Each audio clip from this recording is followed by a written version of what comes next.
How dare you! আমার কফিতে চিনি বেশি কেন? তুমি কি জানো না আমি ডায়েট করছি? তোমার মতো গর্ধবকে বাবা কেন এই অফিসে রেখেছে আমি বুঝি না। ইয়ে ম্যাম, আসলে চিনি তো আমি মেপে দিয়েছিলাম। চামচটা একটু বড় ছিল তো, তাই হয়তো বেশি মনে হচ্ছে। আর গর্দভ বলবেন না ম্যাম, ছোটবেলায় মা আমাকে গদাই বলে ডাকতো। ওটা শুনলেই বেশি ভালো লাগে। Shut up!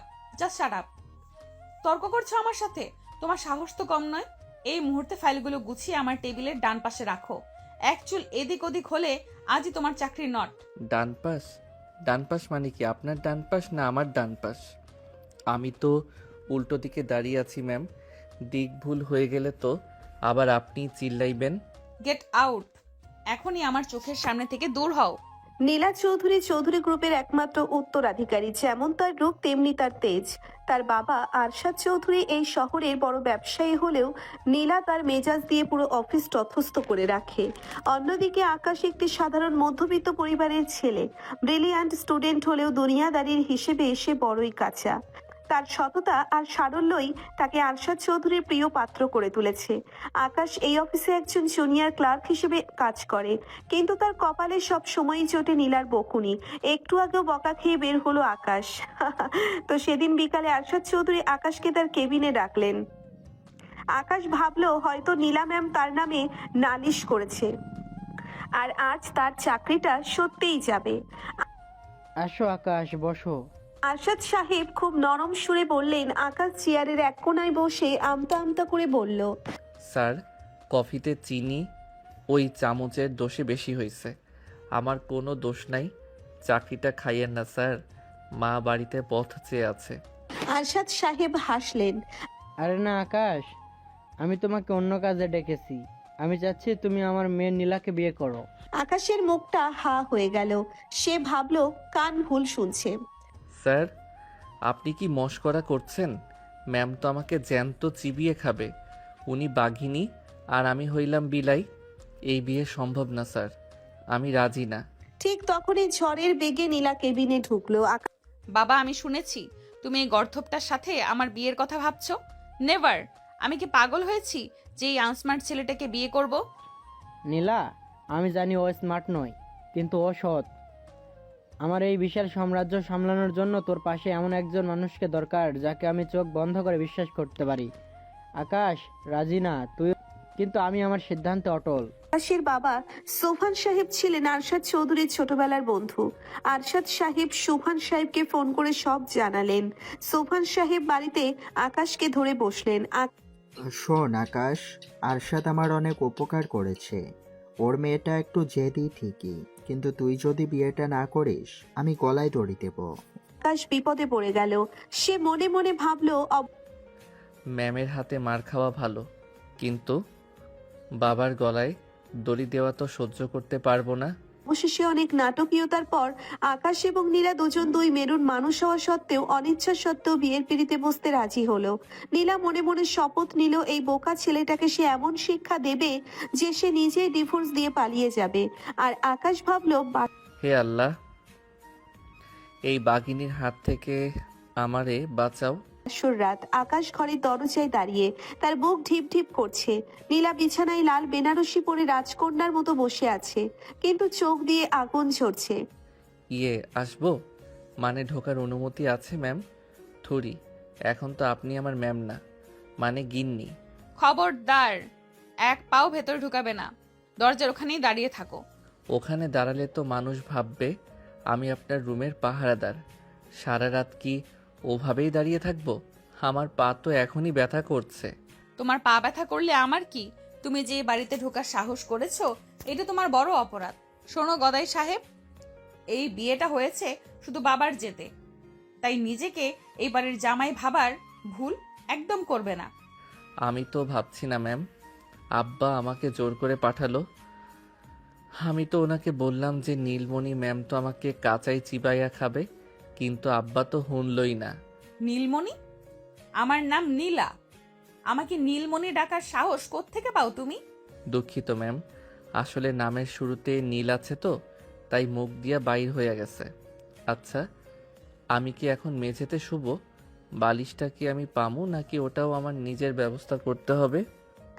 চৌধুরী ম্যানশনের বাসর ঘরে যখন এই নাটক চলছে তখন নিচে ড্রয়িং রুমে বসে আছেন নীলার মা সুরাইয়া বেগম এবং তার ছোট বোন রিমি। সুরাইয়া বেগম এই বিয়েতে একদমই খুশি নন। তিনি আকাশের মতো একটা সাধারণ ছেলেকে জামাই হিসেবে মেনে নিতে পারছেন না। সুরাইয়া বেগম গজগজ করতে করতে বললেন, আমি বুঝলাম না, তোমার বাবার মাথায় কি ভূত চাপলো? ওই বোকা ছেলেটা কি আমার নীলার পাশে মানায়? অফিসের পিয়নকে জামাই করে ঘরে তুললো। রিমি হাসতে হাসতে বলল, মা, তুমি শুধু আকাশ ভাইয়ার ওপরের দিকটা দেখেছো, লোকটা কিন্তু খুব ফানি। আর দেখবা, আপুর এই কড়া মেজাজ একমাত্র আকাশ ভাইয়াই ঠান্ডা করতে পারবে। এদিকে বাসর ঘরে নীলা রেগে ফায়ার হয়ে আছে। একটা অশিক্ষিত ছোট লোক ছেলের সাথে সে এক রুমে থাকবে এটা যেন মানতেই পারছে না। আকাশ বুঝতে পারে নীলার অস্বস্তি। সে নিজেই একটা বালিশ হাতে নিয়ে সোফায় গিয়ে শুয়ে পড়ে। এই যে ম্যাডাম, গুড বাসর রাত, সরি, গুড নাইট। ঘুমান বেশি না ভেবে। পরের দিন সকালে আকাশ যখন ঘুম থেকে উঠল সে দেখলো সে সোফায় কুঁকড়ে শুয়ে আছে। নীলা তখন আয়নার সামনে দাঁড়িয়ে সাজগোজ করছে। নীলার পাশে দাঁড়িয়ে আছে তার বান্ধবী শাইলা। সে নীলার মতোই অহংকারী। কি রে নীলা, এ তোর বর? একে তো দেখে মনে হচ্ছে আজকেও অফিস পরিষ্কার করতে যাবে। হ্যালো মিস্টার আকাশ, আপনি কি জানেন আপনি কার স্বামী হয়েছেন? জানি তো, আমি চৌধুরী সাহেবের জামাই হইছি, তবে কাজ তো আমাকে করতেই হবে। কাজ না করলে তো পেটে ভাত জুটবে না। আপনি কি চান আমি বসে বসে শ্বশুরবাড়ির অন্ন ধ্বংস করি? এমনিতেই শ্বশুর আমাকে ঘর জামাই করে রেখে দিয়েছে।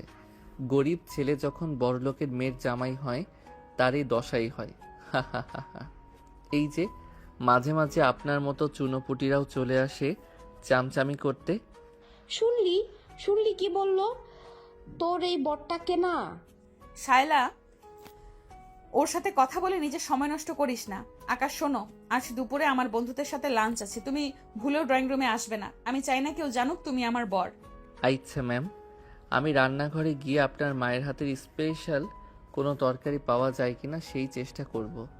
আপনার বন্ধুরা তো আর আমাকে রান্নাঘরে খুঁজতে আসবে না। নীলা রাগে পা আঁচড়ে ঘর থেকে বেরিয়ে গেল। আকাশ একা ঘরে দাঁড়িয়ে মাথা চুলকাতে লাগলো। ঠিক তখনই সেখানে ঢুকলো রিমি। আকাশ ভাইয়া, তুমি কিন্তু জাস্ট দারুণ। আপুকে কেউ এভাবে উত্তর দিতে পারে না। আরে না ছোট বোন, আমি তো সত্যি কথাই বললাম। সত্যি কথা বললে মানুষ এত রাগ করে কেন আমি বুঝি না। আচ্ছা শোনো, তোমাদের এই বাড়িতে কি সকালের নাস্তায় পরোটা বানানো হয় না? রিমি আকাশের সারল্য দেখে হেসেই অস্থির। সে বুঝতে পারলো এই বাড়ির গাম্ভীর্য আর অহংকার ভাঙার জন্য আকাশের মতো একজন মানুষেরই দরকার ছিল। তবে নীলা যে সহজে হার মানবে না তা আকাশকে প্রতি মুহূর্তের অপমানে বুঝিয়ে দিচ্ছিল। নীলা হাতঘড়ির দিকে তাকিয়ে বিরক্ত হয়ে চেঁচিয়ে ওঠে, রিমি, রিমি কোথায় তুই? দেখ তো বাকিরা চলে এসেছি কিনা। আর ওই গদাইকে কি তুই রান্নাঘরে আটকে রেখেছিস? ও যদি ভুলেও আমার বন্ধুদের সামনে আসে তবে আমি আজ রক্তগঙ্গা বইয়ে দিব। আরে আপু, শান্ত হও। আকাশ ভাইয়া তো রান্নাঘরে খালাদের সাথে বসে গল্প করছে আর আলু ছুলছে। উনি বললেন উনি নাকি আলু খুব ভালো ছিলতে পারেন। তোমার বন্ধুদের আসার সময় হয়েছে, তুমি বরং ড্রয়িং রুমে যাও। আলু ছুলছে? ও মাই গড, ওর কপালে এই ছিল? ডিরেক্টর লেভেলের একটা লোক আজ আলু ছুলছে।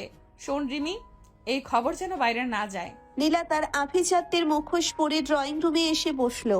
কিছুক্ষণের মধ্যেই তার হাই সোসাইটির বন্ধুরা ফারহান এবং আয়ান হুড়হুড় করে ঢুকে পড়লো। সাথে তো শাইলা আছেই। সবার হাতে দামি উপহার আর মুখে চওড়া ইংরেজি মেশানো বাংলা। ফারহান একজন বড় ব্যবসায়ীর ছেলে যে একসময় নীলাকে পছন্দ করত। সে বাঁকা চোখে চারপাশ দেখছিল। নীলা, ইউ আর সো সরি যে তোর বিয়েতে আসতে পারলাম না। কিন্তু সত্যি কি তুই ওই অড লোকটাকে বিয়ে করেছিস? আমি তো ভাবলাম আঙ্কেল জাস্ট জোক করছেন। আসলে ফারহান বাবার একটা জেদ ছিল, বিজনেস ডিল তো বুঝিসই। তবে ও তো এই বাড়ির কেউ না, জাস্ট একটা নামমাত্র মানুষ। আচ্ছা, তোর ওই বিচিত্র বরটি কোথায়? একটু দেখা তো করাবি আমাদের সাথে? আমরা তো ওর বোকামির গল্প অনেক শুনেছি। নীলা কিছু একটা বলে এড়িয়ে যেতে চাইলো, কিন্তু ঠিক তখনই একটা বিপত্তি ঘটলো। রান্নাঘর থেকে আকাশের গলার স্বর শোনা যাচ্ছে। সে খুব আনন্দের সাথে একটা লোকসঙ্গীত গাইছে আর আলুর চপ ভাজার শব্দ হচ্ছে। নীলার মুখ ফ্যাকাশে হয়ে গেল। সে চেয়েছিল আকাশকে লুকিয়ে রাখতে, কিন্তু আকাশ যে নিজেই সবার সামনে চলে আসবে তা সে কল্পনাও করেনি। আকাশ একটা লুঙ্গি আর গেঞ্জি পরে হাতে বড় একটা ট্রে ভর্তি ধোয়া ওঠা আলুর চপ আর বেগুনি নিয়ে ড্রয়িং রুমে ঢুকলো। তার সারা মুখে ঘাম আর হাসিতে ভরা এক বোকাশোকা ভাব। আকাশ বন্ধুদের মাঝখানে ট্রেটা রেখে দিয়ে দাঁড়িয়ে পড়ে। আসসালামু আলাইকুম সবাইকে। ম্যাম তো বলল আপনারা খুব দামি মানুষ, তাই ভাবলাম আপনাদের জন্য নিজের হাতে কিছু স্পেশাল বানাই। এই আলু চপগুলো আমি নিজে বানাইছি, খাইয়া দেখেন, একদম খাসা হইছে। আকাশ, তুমি এখানে কেন? আর তোমার পোশাকের এই অবস্থা কেন? তোমাকে বলেছি না ভেতরে থাকতে? আরে ম্যাম, আপনি কি যে কন, মেহমান আসছে বাড়িতে, তাদের সামনে না আসলে কি হয়? আর লুঙ্গি পইরা আরাম বেশি, প্যান্ট পরলে কেমন জানি আটসাট লাগে। ভাইজানরা আপনারা লজ্জা পাইয়েন না, একটা কইরা মুখে দেন। এই ফারহান ভাই না? আপনার চেহারা তো টিভিতে দেখা ওই ডাকাতের মতো লাগে, খুব স্মার্ট। হোয়াট? ও আমাকে ডাকাত বলল? নীলা, দিস ইজ টু মাচ। তোর টেস্ট এত খারাপ তা জানতাম না। আকাশ, তুমি এখনই এখান থেকে যাও। তুমি জানো না তুমি কার সাথে কথা বলছো? জানি তো, আপনার বন্ধু। আচ্ছা, আপনি রাগ করতেছেন কেন? আমি কি খাবারে নুন কম দিছি? শাইলা আপা, আপনি একটা নেন। আপনার লিপস্টিক তো একদম টকটকে লাল, চপ খাইলে যদি মুইছা যায় সেই ভয়ে নিচ্ছেন না তো? ভয় পাইয়েন না, আমি টিস্যু নিয়ে আসতাছি। পুরো ড্রয়িং রুমে এক অদ্ভুত নিস্তব্ধতা নেমে এলো। শাইলা আর ফারহান একে অপরের দিকে তাকিয়ে মুখ টিপে হাসছে, আর নীলার অপমানে কান দিয়ে ধোঁয়া বেরোচ্ছে। আকাশ তখনও বুঝতে পারছে না সে কি ভুল করেছে। সে উল্টে সোফায় আয়েশ করে বসে পড়ল। তা ভাইজানরা, আপনারা কি চাকরি বাকরি করেন নাকি বাপের টাকায় চলাফেরা করেন?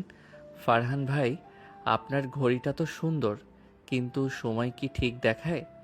আমার ওই 500 টাকার ঘড়িটা কিন্তু 1 সেকেন্ডও পিছে থাকে না।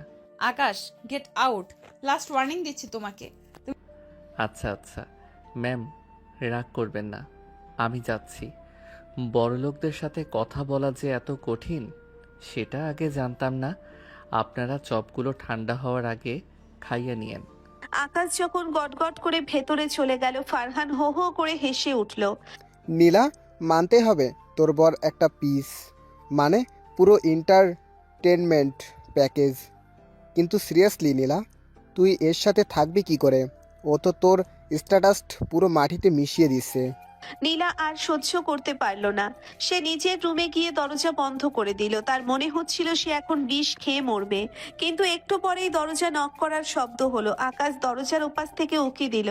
ম্যাম, আপনার বন্ধুদের বিদায় করার সময় আমি গেট পর্যন্ত গিয়েছিলাম। ফারহান ভাই তো যাওয়ার সময় একটা 15,000 টাকার টিপস দিতে চাইছিল আমাকে। আমি ওনাকে বললাম, ভাইজান, আমি আপনার চাকর না, আমি এই বাড়ির জামাই। উনি তো শুইনে একদম হার্ট অ্যাটাক করার মতো অবস্থা হয়েছিল। তুমি ফারহানের সাথে এভাবে কথা বলেছো? তুমি জানো কালকে অফিসে আমার কি সম্মান থাকবে? কেন ম্যাম, জামাই বলা কি পাপ? আমি তো মিথ্যা কই নাই। আচ্ছা শোনেন, আপনি কি দুপুরে ভাত খাইবেন না? আম্মা তো আপনার জন্য দেশি মুরগি রান্না করছে। আমি খাবো না। তুমি আর তোমার ওই আম্মা মিলে এই বাড়িটাকে বস্তি বানিয়ে ফেলেছো। কালই আমি বাবাকে বলবো এই বিয়ে আমি রাখবো না। আমার বাবাটাও কি মানুষ? তোমার মাকে সহ বাড়ি তুলে এনেছে। ভাগ্যিস তোমার বাবা আসতে রাজি হয়নি, নতুবা বাড়িটা ধর্মশালা হয়ে যেত। আর তোমার মাকে কিন্তু কাল দিয়ে আসবে। আমি বিরক্ত হয়ে যাচ্ছি। দেখা যাবে সেটা। আর বিয়ে ভাঙা কি এতই সহজ ম্যাম? মাটির হাড়ি না যে একটা আছাড় দিলেন আর ভাইঙ্গা গেল। একটু ধৈর্য ধরেন, আমার মতো বোকা লোককেও আপনার একদিন ভালো লাগবো। নীলা আকাশের দিকে একটা বালিশ ছুঁড়ে মারল। আকাশ হাসতে হাসতে সেটা লুফে নিল। ডিমি দরজার আড়ালে দাঁড়িয়ে এই সব দৃশ্য দেখছিল আর ভাবছিল, নীলার এই পাষাণ হৃদয় হয়তো এই বোকাশোকা আকাশই গলাতে পারবে। কিন্তু নীলার মনে তখন অন্য এক কুটিল বুদ্ধি খেলা করছে। সে ঠিক করলো সে আকাশকে কাল এমন এক জায়গায় নিয়ে যাবে যেখানে গিয়ে আকাশ নিজের বোকামির চরম শিক্ষা পাবে। পরদিন সকালে নীলা তার রুমে বসে আয়নার সামনে নিজেকে দেখছিল। পরনে দামি ডিজাইনার শাড়ি, হীরের গয়না, তার চোখে এক বিজাতীয় আনন্দ।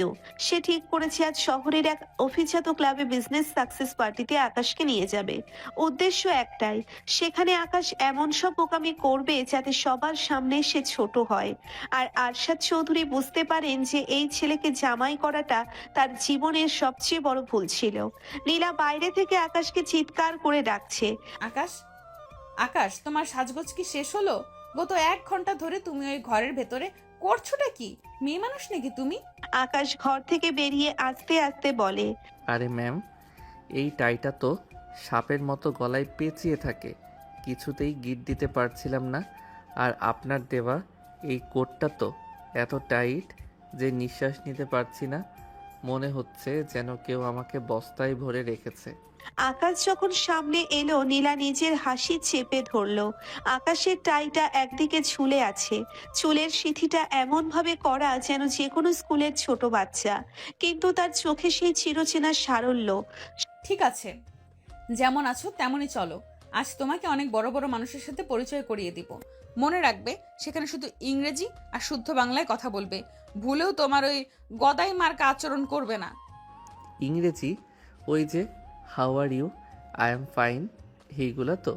আচ্ছা ম্যাম, চিন্তা করবেন না, আমি একদম বিলেতি সাহিব সাজবো। শহরের সবচেয়ে বিলাসবহুল ক্লাব, চারিদিকে ঝাড়পাতি হালকা মিউজিক আর হাতে হাতে ওয়াইন গ্লাস। নীলা আর আকাশ ভেতরে ঢুকতেই সবার নজর তাদের দিকে। আকাশ চারপাশটা হাঁ করে দেখছে, যেন সে অন্য কোনো গ্রহে চলে এসেছে। এমন সময় নীলার সাথে দেখা হলো তার ব্যবসায়িক প্রতিদ্বন্দ্বী তৌসিফ সাহেবের। তৌসিফ সাহেব নীলার চেয়ে বয়সে বড় এবং বেশ চতুর। গরিবের ছেলে যখন বড় লোকের মেয়ের জামাই। আরে নীলা, তোমার বিয়ের কথা শুনলাম, কিন্তু দাওয়াত তো পেলাম না। ইনি কি সেই লাকি পারসন? হ্যাঁ, he is Akash. Akash meet mister Tausif. Akash Tausif সাহেবের হাত ধরে ঝাঁকাতে ঝাঁকাতে বলে, hello mister Tausif, how do you do? আপনার হাতটা তো খুব নরম, ঠিক আমার গ্রামের বাড়ির ময়দার তালটার মতো। তা আপনি কি সাবান দিয়া হাত ধোন নাকি লোশন লাগান? আই এম সরি, আপনি আমার হাতের তুলনায় ময়দার তালের সাথে করছেন। আকাশের কথা শুনে তৌসিফ সাহেব অবাক হয়ে যায়। নীলা পরিস্থিতি সামলাতে যায়। সরি তৌসিফ সাহেব, ও আসলে খুব রসিক মানুষ। ও বলতে চাচ্ছে আপনার স্কিন খুব স্মুথ। হ্যাঁ হ্যাঁ, ওইটাই। আর তৌসিফ ভাই, আপনার এই যে ভুঁড়িটা বাড়ছে, এটা কামানোর জন্য সকালবেলা একটু কাঁচা রসুন আর লেবুর পানি খাইয়েন। আমার কাকা খাইতো, একদম স্লিম হয়ে গেছে। এবার আর লাভ হলো না। তৌসিফ সাহেব রাগে মুখ লাল করে সেখান থেকে সরে গেলেন। নীলা দাঁতে দাঁত চেপে আকাশের কানে কানে বলল, তোমাকে আমি গলা টিপে মারবো আকাশ। কেন তুমি মানুষের শরীর নিয়ে কমেন্টস করছো? আরে ওনার তো ছোট্ট করে প্রশংসা করে দিলাম, কিন্তু ওনার কেন পছন্দ হলো না কে জানে। পার্টিতে ডিনার শুরু হলো। লম্বা টেবিলে দামি সব খাবার। নীলা চাইছিল আকাশ যেন চামচ দিয়ে খেতে গিয়ে কোনো ঝামেলা পাকায়। আকাশ কাঁটা চামচ আর ছুরি হাতে নিয়ে বেশ কিছুক্ষণ কসরত করলো। সে একবার মুরগির পিসটাকে ছুরি দিয়ে কাটার চেষ্টা করলো, আর সাথে সাথে সেই পিসটা ছিটকে গিয়ে পড়লো সামনের এক ভদ্র মহিলার দামি গাউনের উপর। Oh my god! My dress is ruined! কি অসভ্য লোক! আকাশ তাড়াতাড়ি উঠে গিয়ে পকেট থেকে একটা বড় গামছা বের করে মুছতে মুছতে বলে, আরে দিদিমণি, ভয় পাইয়েন না, আমার নিশানাটা একটু ভুল হয়ে গেছে। এই যে ধরেন, এই গামছা দিয়া মুইচ্ছা দেই। এই গামছা কিন্তু খুব পরিষ্কার, মা রোদে শুকাইয়া দিছিল। পুরো পার্টিতে হো হো করে হাসির রোল উঠল। নীলার মনে হলো সে মাটির সাথে মিশে যাচ্ছে, তবে সে এই অপমানটাই চাইছিল। শাইলা আর ফারহান দূর থেকে হাসতে হাসতে প্রায় মেঝেতে গড়িয়ে পড়ার দশা। ফারহান এগিয়ে এলো। নীলা, তুই কি তোর বরকে আজ সার্কাস দেখানোর জন্য এনেছিস? ও তো জাস্ট লেজেন্ড। আকাশকে অপমান করতে চেয়ে এবার নীলা নিজেই আর সহ্য করতে না পেরে আকাশকে টেনে হিঁচড়ে বাগানের দিকে নিয়ে এলো। তোমার জন্য আজ সবার সামনে আমি ছোট হলাম আকাশ। কেন তুমি এমন করলে?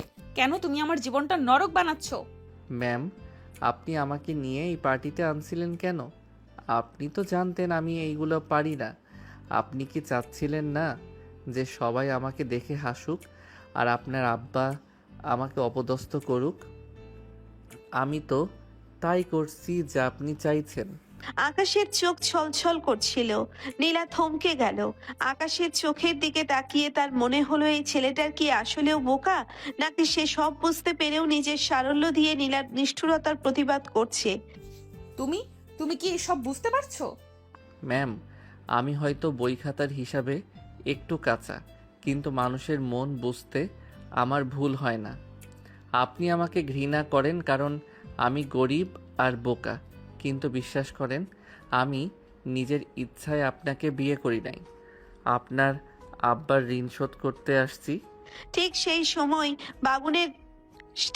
সময় বাগানের ঝোপের আড়াল থেকে একদল গুন্ডা নীলাকে লক্ষ্য করে এগিয়ে এলো। আসলে তৌসিফ সাহেব অপমানের প্রতিশোধ নিতে লোক পাঠিয়েছেন। তিনি চুপচাপ স্বভাবের হলেও কেউ তাকে নিয়ে মজা করবে সেটা কখনো মেনে নেওয়ার লোক না। তৌসিফ সাহেবের লোকগুলো নীলার হাত ধরে টানা হেঁচড়া শুরু করলো। চল আমাদের সাথে, তোর মেজাজ আজ ঠিক করে দেব। আকাশ, বাঁচাও আমাকে। আকাশের চেহারার মুহূর্তের মধ্যে এক পরিবর্তন এলো। সে তার সেই বোকা চশমাটা খুলে পকেটে রাখলো, গায়ের টাইটা খুলে হাতে পেঁচিয়ে নিল। কয়েক সেকেন্ডের মধ্যে সে গুন্ডাদের ওপর ঝাঁপিয়ে পড়লো। তার মারপিট করার ভঙ্গি দেখে নীলা হা হয়ে গেল। একাই চারজনকে ধুলোয় মিশিয়ে দিল সে। আকাশ হাঁপাতে হাঁপাতে বলল, ম্যাম, গুন্ডাদের মারতে গেলে ইংরেজি লাগে না, দেশি ঘুষি যথেষ্ট। আপনি ঠিক আছেন? নীলা কথা বলতে পারছিল না। সে শুধু আকাশের দিকে তাকিয়ে রইল। যে আকাশকে সে এতক্ষণ উপহাস করছিল, সেই আকাশই আজ তার রক্ষাকর্তা হয়ে দাঁড়ালো। আকাশ আবার তার চশমাটা পরে নিল এবং সেই আগের মতো বোকাশোকা ভঙ্গিতে বলল, চলুন ম্যাম, বাড়িতে যাই। এই শহরের বাতাস আমার সহ্য হচ্ছে না। বাড়িতে ফেরার পর নীলা সারা রাত ঘুমাতে পারল না। তার মনের ভেতর এক অদ্ভুত যুদ্ধ চলছে। একদিকে আকাশের বোকামি, অন্যদিকে তার এই বীরত্ব। রিমি সকালে নীলার ঘরে এসে দেখলো নীলা আকাশের জন্য রাখা একটা পুরনো ছবির দিকে তাকিয়ে আছে। কি আপু, আকাশ ভাইয়ার প্রেমে পড়লে নাকি? ধুর, কি যাতা বলছিস! ও তো একটা আজব মানুষ। কখনো মনে হয় বোকা, আবার কখনো মনে হয় ও আমার চেয়ে অনেক বেশি চালাক। আকাশ ভাইয়া কিন্তু আজ সকালে মার সাথে মিলে বাগানের ফুল গাছ লাগাচ্ছেন। ওনাকে দেখলে মনেই হয় না কাল উনি 4 জন পিটিয়েছেন। নীলা বারান্দায় গিয়ে দেখলো আকাশ কাদা মাখা হাতে একটা গোলাপ গাছ লাগাচ্ছে আর গুনগুন করে গান গাইছে। নীলা মনে মনে ঠিক করলো সে আকাশের আসল রূপটা বের করে ছাড়বে। সে কি আসলেও বোকা, নাকি বোকামির অভিনয় করছে? নীলা নিচে বাগানে নেমে এলো। আকাশ তখন নিবিষ্ট মনে গোলাপ গাছের গোড়ায় মাটি দিচ্ছে। তার সারা মুখে কাদা লেগে আছে, কিন্তু চোখে এক অদ্ভুত তৃপ্তি। নীলাকে দেখে সে একগাল হেসে দিল। আরে ম্যাম, আপনি এত সকালে ঘুম থেকে উঠলেন, শরীর ঠিক আছে তো? কাল রাতে তো যা ঝড় গেল আপনার ওপর দিয়া, ভাবছিলাম আজ দুপুর পর্যন্ত ঘুমাইবেন। আকাশ, একটা কথা সত্যি করে বলবে, কাল রাতে তুমি ওইভাবে ফাইট করলে কি করে? ওটাকে কোনো মুভির স্টান্ট ছিল? আরে না ম্যাম, গ্রামে থাকতে আমরা লাঠি খেলা শিখতাম, ওই যে চোর ডাকাত ধরতাম না, ওই অভ্যাস থেইকা হইয়া গেছে। আপনি অহেতুক টেনশন লন কেন? আমি তো পালোয়ান না, আমি হইলাম সাধারণ গদাই। থামো তোমার গদাইগিরি, আমি সব বুঝি। শোনো, আজ বিকেলে তোমাকে আমার সাথে অফিসে যেতে হবে। বাবা একটা নতুন প্রজেক্টের দায়িত্ব তোমাকে দিতে চাচ্ছেন। দেখি তুমি কত বড় ব্রিলিয়ান্ট। অফিসে আবার সেই ফাইলপত্র? ম্যাম, আমি তো ওই কম্পিউটার দেখলে আমার মাথা ঘোরায়, এর চেয়ে বরং বাগানে কাজ করা অনেক ভালো। নীলা জেদ ধরে আকাশকে অফিসে নিয়ে গেল। সে চাইছিল আকাশ যেন বড় কোনো ভুল করে আর তার আসল যোগ্যতা বেরিয়ে আসে। আরশাদ চৌধুরী তখন কেবিনে বসে আকাশের বাবা সোভান সাহেবের সাথে ফোনে কথা বলছিলেন। নীলা আড়ালে দাঁড়িয়ে শুনতে পেল এক চমকে দেওয়ার কথা। শোনো সুভান, আকাশকে এভাবে আর কতদিন লুকিয়ে রাখবে? ওর রেজাল্ট আর ওর ট্যালেন্ট তো পুরো দেশের সম্পদ হওয়া উচিত ছিল। তুমি কেন ওকে সাধারণ ক্লার্ক বানিয়ে রেখেছো? আরশাদ, তুমি তো জানো আকাশের বোনের মৃত্যুর পর ও বদলে গেছে। ও চায় না কেউ জানুক ও কতটা মেধাবী। ও শান্তিতে থাকতে চায়। আর তোমার মেয়েটা তো অনেক জেদি, আকাশ ওকে সামলাতে পারবে তো? নীলা স্তম্ভিত হয়ে দাঁড়িয়ে রইল। তার মানে আকাশ স্রেফ মেধাবী নয়, সে অসাধারণ কিছু একটা। সে ইচ্ছে করে নিজেকে বোকা সাজিয়ে রাখে। নীলার মাথার ভেতর সব ওলট পালট হয়ে গেল। সে ঝড়ের বেগে কেবিনে ঢুকলো। বাবা, আকাশ আসলে কে? তুমি ওর সম্পর্কে কি লুকাচ্ছ? আরশাদ চৌধুরী আকাশকে কেবিনে ঢুকতে দেখে চুপ হয়ে গেলেন। নীলা, সময় হলে সব জানবি। এখন যা, আকাশকে নিয়ে এই প্রজেক্ট ফাইলটা দেখ। অফিসের লাঞ্চ ব্রেকে আকাশ এক কোণায় বসে টিফিন বক্স থেকে মায়ের হাতের শুটকি ভর্তা আর ভাত খাচ্ছিল। তার সরলতা দেখে অফিসের বাকি কর্মচারীরা আড়ালে হাসাহাসি করছিল। নীলা দূর থেকে সব দেখছিল। তার কেন জানি আজ আর ঘৃণা নয়, বরং এক ধরনের মায়া হচ্ছে। সেদিন বিকেলে হঠাৎ অফিসে এক টেকনিক্যাল ক্রাইসিস তৈরি হলো। কোম্পানির মেইন সার্ভার হ্যাক হয়েছে, সব ডাটা ডিলিট হয়ে যাচ্ছে। বড় বড় ইঞ্জিনিয়াররা ঘামছে, কিন্তু কিছুই করতে পারছে না। আরশাদ চৌধুরী মাথায় হাত দিয়ে বসে পড়লেন। সব শেষ, আমাদের সব বিজনেস সিক্রেট চুরি হয়ে যাচ্ছে। নীলা দেখলো আকাশ এক কোণায় দাঁড়িয়ে খুব শান্তভাবে কিছু দেখছে। সে আর থাকতে পারলো না, সে আকাশের কাছে দৌড়ে গেল। আকাশ, তুমি যদি কিছু করতে পারো তবে প্লিজ করো। বাবা ভেঙে পড়ছেন। ম্যাম, আমি তো কিছু জানি না, তবে ওই যে লাল বাতিটা জ্বলছে ওটা বন্ধ করলে মনে হয় কিছু একটা হইতে পারে। আকাশ হঠাৎ করেই কম্পিউটারের সামনে বসলো। তার হাতগুলো এখন আর কাঁপছে না। সে এমন দ্রুত গতিতে কোডিং করতে শুরু করলো যে অফিসের সিনিয়র আইটি হেড পর্যন্ত থমকে গেল। মাত্র 5 মিনিটের মাথায় সার্ভার রিকভার হয়ে গেল। সবাই হাততালি দিয়ে উঠলো। আকাশ সাথে সাথেই আবার তার সেই বোকা চশমাটা নাকে ঠিক করে বসলো। আরে, আমি তো জাস্ট টিপাটিপি করতেছিলাম, কাম হইয়া গেছে। কি আজব ব্যাপার। আর মিথ্যা বলো না আকাশ, তুমি কে তা আমি জেনে গেছি। তুমি কেন এই অভিনয়টা করছো? আকাশ থমকে গেল। সে বুঝলো আর লুকিয়ে লাভ নেই, তবে নিজে থেকে কিছু বলবেও না। এদিকে বৃষ্টি শুরু হয়েছে। অফিসের সবাই চলে গেছে, শুধু আকাশ আর নীলা পার্কিং লটে দাঁড়িয়ে। নীলা আকাশের খুব কাছে এসে দাঁড়ালো। বৃষ্টির ছাট নীলার চুলে এসে পড়ছে। তুমি এত কিছু জেনেও কেন আমার কাছে অপদস্থ হও আকাশ? কেন আমার সব গালি সহ্য করো? ম্যাম, বড়লোক হইতে বুদ্ধি লাগে, কিন্তু সুখী হইতে লাগে সরলতা। আমি আপনাকে সুখী দেখতে চাইছিলাম। আপনি আমাকে ঘৃণা করেন যাই নাও, আমি আপনার পাশে আছি, কারণ আপনার ওই জেদের নিচে একটা খুব নরম মন আছে। আকাশ নীলার কপালে হাত দিয়ে দেখলো। আরে, আপনার তো জ্বর আসতেছে, বৃষ্টিতে ভিজবেন না। আকাশ তার গায়ের কোটটা খুলে নীলার কাঁধে চড়িয়ে দিল। নীলা অপলক দৃষ্টিতে আকাশের দিকে তাকিয়ে রইল। এই প্রথম তার মনে হলো এই মানুষটাই তার জীবনের সবচেয়ে বড় প্রাপ্তি।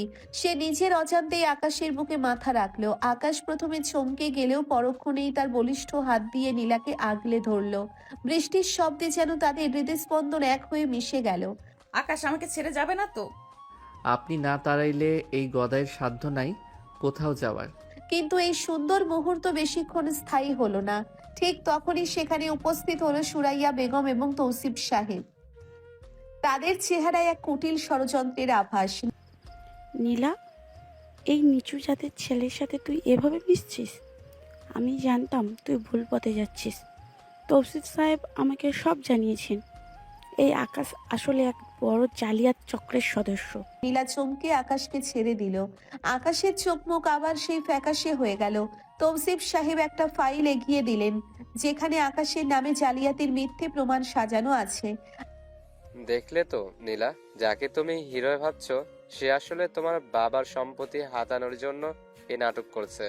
আকাশ কোনো প্রতিবাদ করলো না। সে শুধু নীলার দিকে একবার তাকালো। সেই চোখে ছিল এক গভীর বেদনা। আকাশ নিঃশব্দে বৃষ্টির মাঝে হাঁটতে শুরু করলো। নীলা চিৎকার করে ডাকলো, কিন্তু আকাশ ফিরে তাকালো না। বৃষ্টির বেগ বাড়ছে। আকাশ মাথা নিচু করে গেটের দিকে হেঁটে যাচ্ছে। নীলা পেছনে দাঁড়িয়ে স্থানুর মতো দাঁড়িয়ে আছে। তার হাতে তৌসিফ সাহেবের দেওয়া সেই জালিয়াতির ফাইল। সুরাইয়া বেগম নীলার কাঁধে হাত রাখলেন। দেখলি তো নীলা, চোরের মন পুলিশ পুলিশ। সত্যিটা প্রকাশ পেতেই কেমন করে পালিয়ে যাচ্ছে। আমি তো আগেই বলেছিলাম এই নিচু স্তরের ছেলেরা টাকার জন্য সব করতে পারে। মা, জাস্ট স্টপ ইট। যাকে তোমরা চোর বলছো সে কিছুক্ষণ আগে এই কোম্পানির কোটি কোটি টাকা আর সম্মান বাঁচিয়েছে। তৌসিফ সাহেব, আপনি যে ফাইলটা এনেছেন সেটার সত্যতা আমি নিজে যাচাই করব। আর আকাশ? নীলা দৌড়ে গেটের কাছে গেল, কিন্তু ততক্ষণে আকাশের ছায়া অন্ধকারের মাঝে মিলিয়ে গেছে। আকাশ বাড়িতে ফেরেনি, সে তার বাবার বাড়িতেও যায়নি। আরশাদ চৌধুরী অফিসে এই খবর শুনে পাগলের মতো আকাশকে খুঁজতে লাগলেন। তিনি জানেন আকাশ কেমন। অন্যদিকে তৌসিফ সাহেব মনে মনে হাসছেন।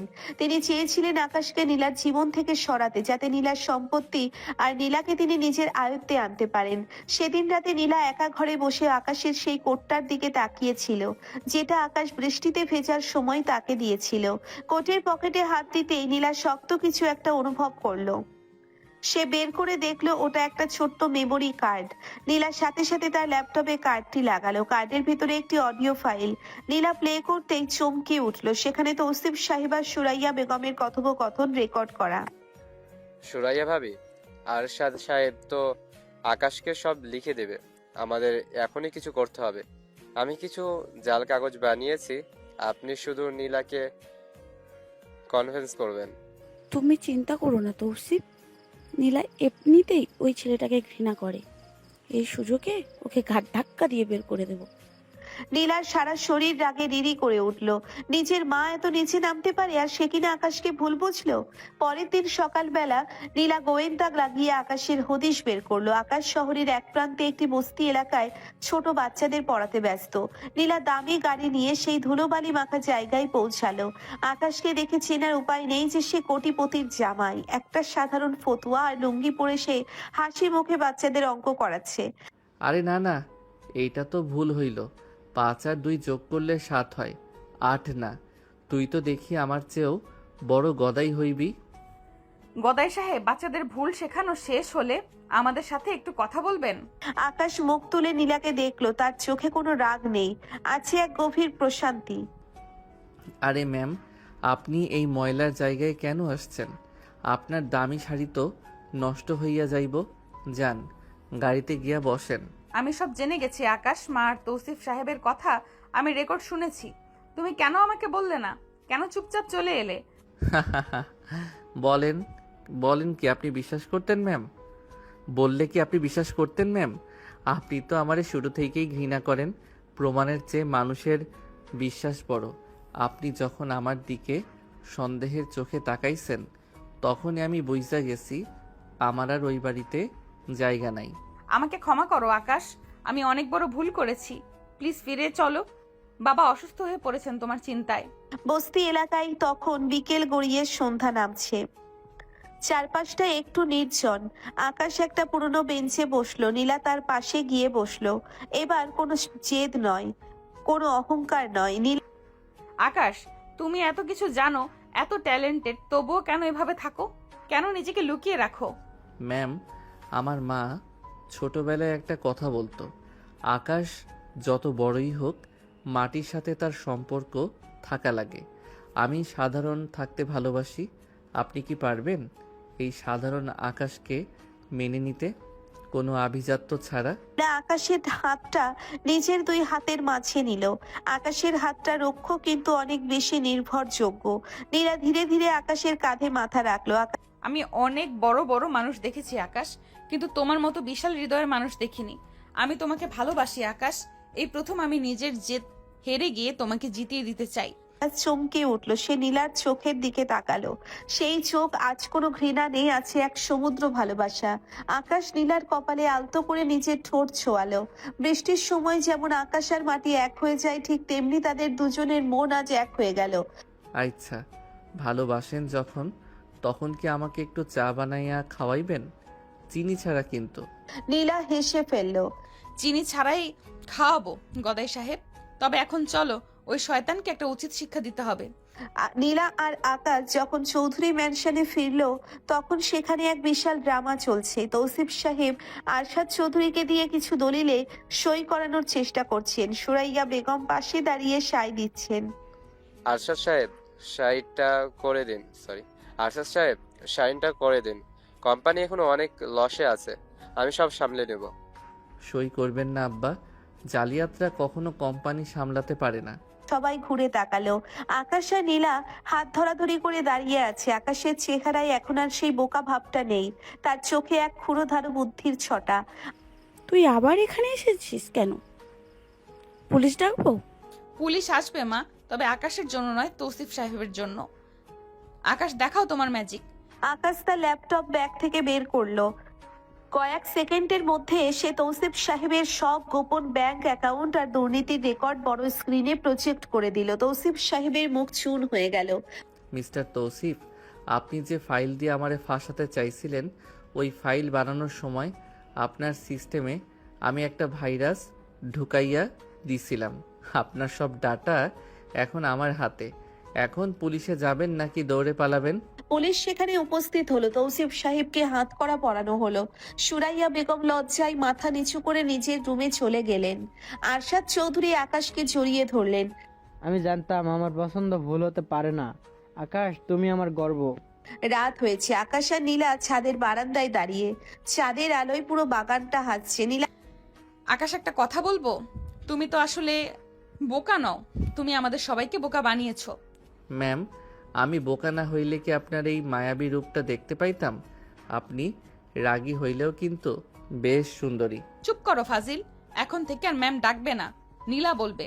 আচ্ছা নীলামণি, তবে কাল সকালে কিন্তু আমাকে আবার ওই গোলাপ গাছগুলো দেখতে যাইতে হবে। আপনার সাথে কাজ করা কিন্তু অনেক কষ্টের। খিলখিল করে হেসে উঠল।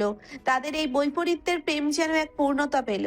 চৌধুরী ম্যানশনে এখন শান্তির বাতাস। তৌসিফ জেলে আর সুরাইয়া বেগম নিজের ভুল বুঝতে পেরে নিজেকে গুটিয়ে নিয়েছেন। নীলা এখন আকাশের প্রেমে হাবুডুবু খাচ্ছে। যে আকাশকে সে একদিন ড্রয়িং রুমে ঢুকতে বাধা দিয়েছিল, আজ সেই আকাশের বাহুডোরে মাথা না রাখলে তার ঘুম আসে না। শোনো গদাই সাহেব, আজ কিন্তু অফিসে নতুন বিদেশি ক্লায়েন্ট আসবে। তুমি কি তোমার ওই পুরনো ভাঙা চশমাটা পরেই যাবে? আমি তোমার জন্য নতুন একটা ফ্রেম এনেছি, ওটা পরো না একবার। আরে নীলামণি, নতুন চশমা পরলে তো আমাকে আবার হিরোর মতো লাগবে। তখন তো অফিসের মেয়েরা আমার দিকে লাইনে দাঁড়াবে। তোমার কি হিংসে হবে না? থামো, তোমার মতো এই গাধাকে আমি ছাড়ার কেউ পছন্দ করবে না। যাও, তৈরি হয়ে নাও। অফিসে আজ সাজ রব।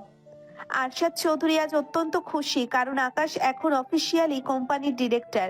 আকাশ যদিও তার সেই চিরচেনা সারল্য ধরে রেখেছে, কিন্তু ব্যবসায়িক টেবিলে তার মেধা এখন সবার মুখে মুখে।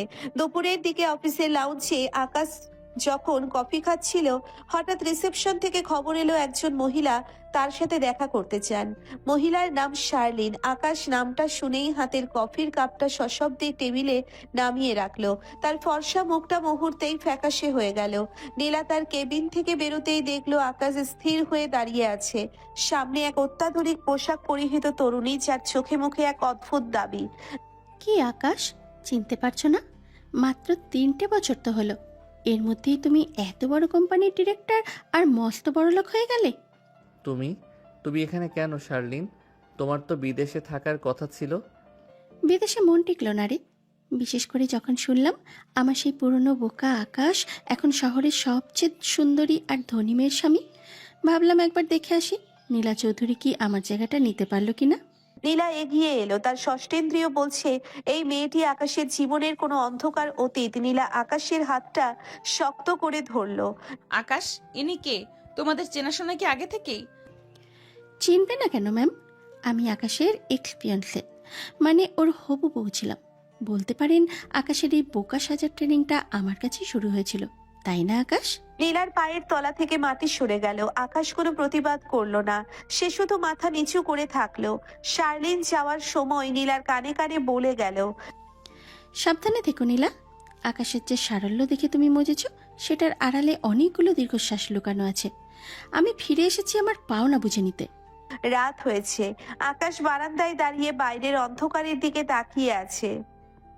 নীলা ঘরে ঢুকলো, কিন্তু আজ তার হাতে কফির কাপ নেই, আছে একরাশ প্রশ্ন। আকাশ, শার্লিন যা বললো তা কি সত্যি? তুমি আগে কাউকে ভালোবাসতে, আমাকে কেন বলনি? ম্যাম, থুরি নীলা, মানুষের জীবনে কিছু পাতা থাকে যা উল্টাতে গেলেই বুক ছিঁড়ে যায়। শার্লিন আমার অতীত, কিন্তু সে আমাকে যে ধোঁকা দিয়েছিল তারপর থেকে আমি মানুষের উপর বিশ্বাস হারাইয়া ফেলছিলাম। আরশাদ আঙ্কেল যখন আমাকে আপনার সাথে বিয়ে দিতে চাইলেন, আমি শুধু বাবার জেদের জন্য রাজি হয়েছিলাম। তার মানে তুমি আমাকে ভালোবাসো না, শুধু কর্তব্যের খাতিরে আমার সাথে আছো? আকাশ এবার ঘুরে দাঁড়ালো। নীলার চোখে জল। আকাশ দ্রুত এগিয়ে এসে নীলার 2 হাত ধরে নিজের বুকের উপর রাখলো। এই যে ধূপ পোকানিটা শুনছেন, শার্লিন যখন গেছে তখন এটা বন্ধ হয়ে গিয়েছিল। আপনি যখন আমাকে প্রথমবার ভালোবাসা দিলেন তখন এটা আবার বাঁচতে শিখলো। আপনি আমার অতীত নন নীলা, আপনি আমার বর্তমান আর ভবিষ্যৎ। আকাশ নীলার খুব কাছে এলো। নীলা রাগে আর অভিমানে আকাশের বুকে কিল মারতে লাগলো। আকাশ নীলাকে এক ঝটকায় কোলে তুলে নিল। নীলা হকচকিয়ে গেল। অনেক তো হলো আভিজাত্য, আজ না হয় এই গদাইয়ের বোকামিটাই একটু মেনে নেন। আকাশ নীলাকে অফিসের কেবিনে নিল। বিছানায় শুইয়ে দিয়ে ওর কপালে একটা দীর্ঘ চুমু খেলো। নীলার চোখের জল মুছিয়ে দিতে দিতে সে নীলার ঠোঁটের খুব কাছে ফিসফিস করে বলল, শার্লিন যা বলেছে সব মিথ্যে নয়, কিন্তু ও আমার ভালোবাসার যোগ্য ছিল না। ও টাকার কাঙাল ছিল, আর আপনি আমার মনের কাঙাল। পার্থক্যটা এখানেই। সেই রাতে তাদের রোম্যান্স ছিল অন্যরকম। কোনো কৃত্রিমতা নেই, শুধু একে অপরকে পাওয়ার এক তীব্র আকুলতা। আকাশ নীলার চুলে মুখ ডুবিয়ে দীর্ঘ সময় ধরে ওর ঘ্রাণ নিতে লাগলো। নীলা অনুভব করলো এই মানুষটা যতটা সহজ তার জীবনের ইতিহাস ততটাই জটিল। পরের দিন সকালে শার্লিন আর তৌসিফ সাহেবের দেখা হলো জেলের ইন্টারভিউ রুমে। তৌসিফ জেলে থাকলেও তার নেটওয়ার্ক এখানে সচল। শালীন, তোমাকে যা বলছি মনে আছে তো? নীলা আর আকাশের মধ্যে ভাঙন ধরাতে হবে। আরশাদ চৌধুরীকে পথে বসাতে পারলে অর্ধেক সম্পত্তি তোমার। চিন্তা করবেন না তৌসিফ সাহেব, আকাশের একটা গোপন দুর্বলতা আমার কাছে আছে। ওই গদাই ইমেজটা আমি এক তুড়িতে ধুলোয় মিশিয়ে দেব। নীলা যখন জানবে আকাশ আসলে তার বাবার সাথে কি প্রতারণা করেছে, তখন সে নিজেই আকাশকে লাথি মেরে বের করে দেবে। অফিসে নীলা তার ডেস্কে বসেছিল। হঠাৎ তার ইমেলে একটা বেনামি ভিডিও ফাইল এলো। ভিডিওটা ওপেন করতেই নীলা দেখলো আকাশ আর শার্লিন কোনো এক নির্জন হোটেলের রুমে বসে আছে, আর আকাশ শার্লিনের হাতে একটা বড় চেক তুলে দিচ্ছে। ভিডিওর তারিখটা আজকের সকালের। নীলার পৃথিবীটা আবার দুলতে শুরু করলো। আকাশ কি তবে তাকে আবার বোকা বানাচ্ছে? সে একা একা কান্না করতে থাকলো। গত রাতেও সে আকাশের বুকে পরম শান্তিতে ঘুমিয়েছে। আজ সকালে সে এই খবর জানলো। সে বুঝতে পারছে না আসলে হচ্ছেটা কি। ভয়াবহ দোটানায় বন্দি। একদিকে তার দেখা আকাশের সেই অকৃত্রিম সারল্য যা তাকে নতুন করে বাঁচতে শিখিয়েছে, অন্যদিকে শার্লিনের আনা অকাঠ্য সব তথ্য প্রমাণ আর রহস্যময় ভিডিও। নীলার মন বলছে যে আকাশ তার সম্মানের জন্য গুন্ডাদের সাথে লড়াই পারে, সে প্রতারক হতে পারে না, কিন্তু তার ক্ষুধার মস্তিষ্ক বারবার ভিডিওর দৃশ্যগুলোকে বিশ্লেষণ করছে। কেন আকাশ লুকিয়ে শার্লিনের সাথে দেখা করলো? কেন তাকে মোটা অঙ্কের চেক দিল? বিশ্বাসের কাছের দেওয়ালে ফাটল ধরতে শুরু করেছে। সে কি আকাশের চোখে চোখ রেখে সত্যটা জানতে চাইবে, নাকি শার্লিনের বিষাক্ত জালে পা দিয়ে নিজের সাজানো সংসার তছনছ করে দেবে? তা ভেবেই নীলা শিউরে উঠেছে। এক গভীর অস্থিরতা তার চারপাশকে গ্রাস করে নিচ্ছে। ভিডিওটি দেখার পর নীলার ভেতরেই সেই দাপুটি আর জেদি নীলা আবার জেগে উঠছে। তার মনে হচ্ছে আকাশ তাকে তার সরলতা দেখিয়ে আসলে বোকা বানিয়েছে। সে তখন রেগে মেগে ভেতরে ঢুকলো। ড্রয়িং রুমে আকাশ ঢুকতেই হাতের ফুলদানিটা সজোরে মেঝেতে আছাড় দিয়ে বলল, পকেটমার প্রতারক, তোমার সাহস তো কম নয় আকাশ। আমার বাবার টাকা নিয়ে তুমি ওই বাজারের মেয়ের সাথে ফুর্তি করছো? আকাশ চমকে গিয়ে লাফ দিয়ে সোফার উপর ওঠে। ওরে বাবারে ম্যাম, আপনি কি আবার কোনো অ্যাকশন মুভি দেখা শুরু করছেন? এই দামি ফুলদানিটা ভাঙলেন কেন? ওটার টাকা দিয়া তো আমার গ্রামের 10টা ফ্যামিলির 1 মাসের বাজার হইয়া যাইতো। নাটক বন্ধ করো। এই দেখো ভিডিও। আজ সকালে তুমি শার্লিনের সাথে কি করেছিলে? কেন তাকে চেক দিয়েছো? ম্যাম নীলা, সব কথা তো সব সময় বলা যায় না। সময় আসুক, আপনি নিজেই বুঝবেন। নীলা আকাশের কলার চেপে ধরে। সময় আসবে না, এখনই আমার চোখের সামনে থেকে দূর হও। আজ থেকে তুমি আবার এই বাড়ির চাকর। ডিরেক্টরের কেবিন ভুলে যাও। যাও গিয়ে ঘর মোছো। আকাশের খুব কষ্ট হলো। সে ভেবেছিল নীলা হয়তো তাকে একটু বিশ্বাস করবে, অন্তত একবার প্রশ্ন করবে, কিন্তু নীলা আবার সেই আগের অহংকারী রূপে ফিরে গেছে। আকাশ দীর্ঘশ্বাস ফেলে মনে মনে বলল, মানুষের বিশ্বাস এত ঠুনকো কেন নীলামণি? তবু আকাশ কিছু বলল না। সে মাথা নিচু করে ঘর মোছার বালতি নিয়ে এলো। দুপুরবেলা নীলা তার রুমে ল্যাপটপে কাজ করছিল। প্রচন্ড গরমে সে এসি ছেড়ে বসে আছে। হঠাৎ দেখলো আকাশ দরজায় নক না করেই ভেতরে ঢুকলো। তার হাতে 1 গ্লাস শরবত। নীলা চোখ রাঙিয়ে ওঠালো। তোমাকে ঘরে ঢুকতে বলেছে কে? শরবত নিয়ে বের হও। আরে ম্যাম, রাগ করলে তো শরীর গরম হয়। এই শরবতটা খান, মাথা ঠান্ডা হইব। আমি নিজ হাতে লেবু চিপসি। নীলা শরবতের গ্লাস নিতে গিয়ে ঝাড়ি মারলো, আর সাথে সাথে শরবতের অর্ধেকটা আকাশের শার্টে আর বাকিটা নীলার শাড়িতে গিয়ে পড়লো। নীলা চিৎকার করতে যাবে, কিন্তু আকাশ হঠাৎ করে নীলার খুব কাছে চলে এলো।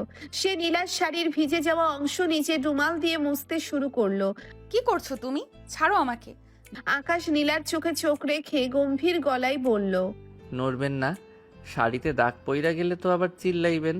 আপনি যত বড়ই ডন হয়ে যান না কেন, ময়লা পরিষ্কার করার কাজ কিন্তু এই গদাইরেই করতে হয়। আকাশ নীলার চোখে চোখ রেখে গম্ভীর গলায় বলল। আকাশের নিঃশ্বাসের উষ্ণতা নীলার ঘাড়ে লাগছে। নীলা চাইছিল সরে যেতে, কিন্তু আকাশের সেই শান্ত চাহনি তাকে এক মুহূর্তের জন্য অবশ করে দিল। আকাশ নীলার কানের খুব কাছে মুখ নিয়ে ফিসফিস করে বলল, সন্দেহ কইরা তো অনেক দূরে সরাইয়া দিলেন, এখন একটু মায়া করলে কি খুব ক্ষতি হইব? নীলা ধাক্কা দিয়ে আকাশকে সরিয়ে দিল। বেশি রোম্যান্স করতে এসো না, যাও গিয়ে রান্নাঘরের থালা বাসন মাজো। আচ্ছা, যাচ্ছি। তবে মনে রাখেন, থালা বাসন মাজার সময় কিন্তু আমি আপনার ফেভারিট গানটাই গাইব। তখন আবার হাততালি দিতে চইলে আইসেন না। রাত তখন 12টা। নীলা বিছানায় এপাশ ওপাশ করছে। হঠাৎ দেখলো জানালার ওপাশে কে যেন নড়াচড়া করছে। সে ভয় পেয়ে চিৎকার দিল। আকাশ লাঠি হাতে দৌড়ে এলো। কই চোর, কই ডাকাত, কই? জানলার বাইরে কেউ একজন ছিল আকাশ। আকাশ জানালা দিয়ে মুখ বাড়িয়ে দেখে বলল, আরে ম্যাম, এটা তো চোর না, এটা তো ওই প্রতিবেশী বিড়ালটা। সে মনে হয় আপনার ওই রাগী চেহারা দেখে ডরাইয়া কাঁপতাছে। ফালতু কথা বলবে না। তুমি আজ এখানেই থাকবে, মেঝেতে শও। মেঝেতে? কালকে তো এসি রুমে মশার কামড় খাইছিলাম, আজকে তবে আমি আপনার খাটের তলায় শুব? আপনি তো আমাকে জামাই থেইকা ইঁদুর বানাইয়া ছাড়বেন দেখছি। আকাশ মেঝেতে চাদর বিছিয়ে শুয়ে পড়ল। নীলা যখন ঘুমিয়ে পড়ল, আকাশ উঠে আলতো করে নীলার মাথায় হাত রাখলো। সে বিড়বিড় করে বলল, নীলামণি, শার্লিনকে টাকা দিচ্ছি আপনার বাবাকে বাঁচাইতে। শার্লিনের কাছে আপনার বাবার একটা পুরনো উইল আছে, যা দিয়ে তৌসিফ পুরো কোম্পানি দখল করতে পারত। আমি শুধু আপনার পরিবারকে বাঁচাইতে গিয়ে গালি খাইতাছি। পাগল একটা। আকাশের সারল্য আর নীলার এই অহেতুক রাগের মাঝে চৌধুরী ম্যানশনে এক অদ্ভুত লুকোচুরি খেলা চলতে লাগলো। আকাশ ঘর মুছতে মুছতে নীলার সামনে গিয়ে ড্যান্স দেয়, আবার নীলা ফাইল ছুঁড়ে মারলে সেটা ক্যাচ ধরে হাসে। পরের দিন সকালে শার্লিন আবার ফোন করলো নীলাকে। সে এবার নতুন একটা চাল চাললো। সে নীলাকে বলল যে আকাশ আজ রাতে তাকে নিয়ে পালিয়ে যাচ্ছে। নীলা এটা শুনে পুরো উন্মাদ হয়ে গেল। সে আকাশের পকেট চেক করতে গিয়ে দেখলো আকাশের পকেটে 2টা প্লেনের টিকিট, গন্তব্য মালদ্বীপ। নীলা আর সহ্য করতে পারলো না। সে আকাশকে ড্রয়িং রুমে সবার সামনে দাঁড় করালো। ড্রয়িং রুমের মাঝখানে আকাশকে অপরাধীর মতো দাঁড় করিয়ে রেখেছে নীলা। তার হাতে সেই 2টো প্লেনের টিকিট। আরশাদ চৌধুরী আর রিমি সোফায় বসে অবাক হয়ে দেখছেন। নীলার চোখ দিয়ে যেন আগুন ছড়ছে। নীলা টিকিট 2টো আকাশের মুখে ছুঁড়ে দিয়ে বলে, এই নাও তোমার পালানোর পাসপোর্ট। শার্লিন ঠিকই বলেছিল, তুমি আজ রাতে ওকে নিয়ে মালদ্বীপ পালিয়ে যাচ্ছ, তাই না? আমার বাবার টাকা চুরি করে তুমি ওই মেয়ের সাথে হানিমুন করবে? আকাশ টিকিট 2টো মেঝে থেকে কুড়িয়ে নিয়ে চশমাটা নাকে ঠিক করতে করতে বলে, আরে নীলামণি, আপনি তো দেখি আমার চেয়েও বড় গোয়েন্দা। পকেট চেক করে কি আপনার পুরনো অভ্যাস? টিকিট যখন পাইছেন তখন একটু ভালো কইরা দেখেন তো কার নাম লেখা। নাম দেখার কি আছে? শার্লিন আমাকে সব বলেছে। রিমি কাছে গিয়ে টিকিট হাতে নিয়ে বলে, আপু, এখানে তো শার্লিনের নাম নেই, এখানে লেখা আকাশ আর নীলা। ডেট তো আগামী পরশু। মানে আমার নাম কেন? ভাবছিলাম আপনার মেজাজটা তো সবসময় গরম থাকে, মালদ্বীপের ঠান্ডা সাগরে নামলে যদি একটু শান্ত হন। টিকিট 2টা অনেক কষ্টের টাকা জমায়া কাটছিলাম, সারপ্রাইজ দেব বইলা, কিন্তু আপনি তো আমারে চোর বানাইয়া দিলেন। এখন এক কাজ করেন, টিকিট 2টা দিয়া ওই শার্লিন আপার সাথেই জায়গা, সে অন্তত আমারে চোর কইব না। নীলা একদম চুপ হয়ে গেল। নিজের বোকামি আর সন্দেহের জন্য তার এখন মাটির সাথে মিশে যেতে ইচ্ছে করছে। রিমি আর আরশাদ সাহেব আড়ালে হাসছেন। আকাশ গটগট করে সিঁড়ি দিয়ে ওপরে নিজের ঘরে চলে গেল। নীলা অপরাধ বোধ নিয়ে আকাশের পিছু পিছু তার ঘরে ঢুকলো। আকাশ ঘরে ঢুকে নিজের লুঙ্গি আর গামছা নিয়ে গোসলে যাওয়ার প্রস্তুতি নিচ্ছে। নীলা ঘরে ঢুকে দরজাটা বন্ধ করে দিল। আকাশ শোনো, আই এম সরি, আমি আসলে শার্লিনের কথা একটু আকাশ শুনতে না পাওয়ার ভান করে গান গাইতে শুরু করলো। ওরে নীল দরিয়া আমায় দিস না রে দেউরিয়া। নীলা আকাশের সামনে গিয়ে পথ আটকে রাখে। গান থামাও, আমি কথা বলছি তো। আমি তো জানতাম না তুমি আমার জন্য টিকিট কেটেছো। তুমি ওই চেকটা কেন দিয়েছিলে তাহলে? চেক দিছি কারণ আপনার বাবার ওই পুরনো উইলটা শার্লিন চুরি করছিল। ওটা ফেরত না আনলে তৌসিফ কোম্পানি দখল কইরা নিত। আমি টাকা দিয়া ওটা উদ্ধার করছি। এখন আপনার যদি মনে হয় আমি চোর, তবে পুলিশ ডাকেন, আমারে হাত করা পরান। নীলা আবেগে আপ্লুত হয়ে আকাশের খুব কাছে চলে এলো। পুলিশ ডাকবো না, আমি তোমাকে অন্যভাবে শাস্তি দিব। নীল হঠাৎ করে আকাশের শার্টের কলার ধরে ওকে নিজের দিকে টানলো। আকাশ হকচকিয়ে গেল। নীলার চোখের সেই জেদ এখন ভালোবাসায় রূপান্তরিত হয়েছে। ম্যাম ম্যাম ম্যাম ম্যাম কি মারবেন নাকি? গামছা কিন্তু হাতেই আছে। চুপ করো গদাই। নীলা আকাশের বুকে মাথা রাখলো। আকাশের হৃৎপিণ্ড তখন ধকধক করছে। নীলা ফিসফিস করে বলল। আকাশের সেই সারল্যমাখা হাসিটা আবার ফিরে এলো। সে নীলার কোমরে হাত রেখে ওকে একটু উপরে তুলে ধরলো। নীলার পা এখন শূন্যে। কারণ আমি তো বোকা, আর বোকা মানুষরা একবার কাউরে ভালোবাসলে তার লাত্তি ঝাঁটা সব সহ্য করতে পারে। তবে একটা কথা, মালদ্বীপ গেলে কিন্তু আপনারে ওই বিকিনি টিকিনি পরা চলবে না, শাড়ি পইরাই সাগরে নামতে হইব। নীলা হাসতে হাসতে আকাশের ঘাড়ে একটা মৃদু কামড় দিয়ে বলল। ফাজিল, সাগরে কেউ শাড়ি পরে নামে? রাত হয়েছে। আকাশ ভাবলো আজ হয়তো নীলা তাকে খাটে শোয়ার অনুমতি দেবে। সে সেন্ট মেখে চুলে জেল দিয়ে পরিপাটি হয়ে বিছানায় বসলো। নীলা বাথরুম থেকে নাইট ক্রিম মেখে বেরোলো। নীলামণি, আজকে তবে মেঝের চাদরটা আলমারিতে রাইখা দেব? আমার পিঠ কিন্তু খুব ব্যথা করতেছে। আচ্ছা ঠিক আছে, আজ খাটে শও, তবে একটা শর্ত আছে। কি শর্ত? চাঁদ ধইরা আনতে হইব? না, তুমি সারা রাত আমাকে ওই রূপকথার গল্প শোনাবে যা তুমি তোমার ছোট বাচ্চাদের শোনাও, আর সাথে আমার মাথা টিপে দিতে হবে। মাথা টিপতে পারি, কিন্তু গল্পের বদলে আমি যদি গান শোনাই, লাল পাহাড়ের দেশে যা, এটা শুনলে আপনার ঘুম খুব ভালো হইব। আকাশ বিছানায় বসে নীলার মাথার তেল মালিশ করতে শুরু করলো। সে নীলার কপালে পুরো তেল মাখিয়ে একাকার করে দিল। আরে এই কি করছো? আমার চোখ মুখ সব তেলতেলে হয়ে গেল তো। আরে ঘষলে উজ্জ্বলতা বাড়ে। আপনি তো ফর্সা হওয়ার ক্রিম মাখেন, আমি প্রাকৃতিক উপায়ে আপনারে চকচকে বানাইয়া দিতাছি। নীলার রাগে আকাশকে বালিশ দিয়ে মারতে শুরু করলো। শুরু হলো এক বালিশ যুদ্ধ। পুরো রুমে তুলো উঠছে। যুদ্ধ করতে করতে একসময় দুজন ক্লান্ত হয়ে একে অপরের খুব কাছে শুয়ে পড়লো। ঘরের ডিম লাইটের আলোয় আকাশের চোখে চোখ রাখলো নীলা। আকাশ, তুমি কি আসলেও বোকা, নাকি এগুলো সব নাটক? আমি বোকা না হইলে কি আপনার এই মায়াবী রূপটা দেখতে পাইতাম? আপনি রাগী হইলেও কিন্তু বেশ সুন্দরী। আকাশ ধীরে ধীরে নীলার কপালে একটা দীর্ঘ চুমু খেলো।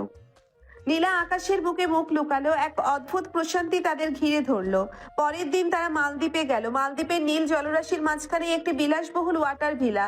নীলা জানালায় গিয়ে বাইরের সমুদ্র দেখছে, আর আকাশ ঘরের কোনায় দাঁড়িয়ে থাকা সেই চিরচেনা গামছা দিয়ে আয়না মুছছে। আকাশ, আমরা এখানে হানিমুন করতে আসছি, ঘর পরিষ্কার করতে না। তুমি এই গামছাটা রাখো তো। আরে নীলামণি, এই বিদেশের লোকেরা তো ঘর মুছতে জানে না। দেখেন কাচের উপর কেমন ছোপ ছোপ দাগ।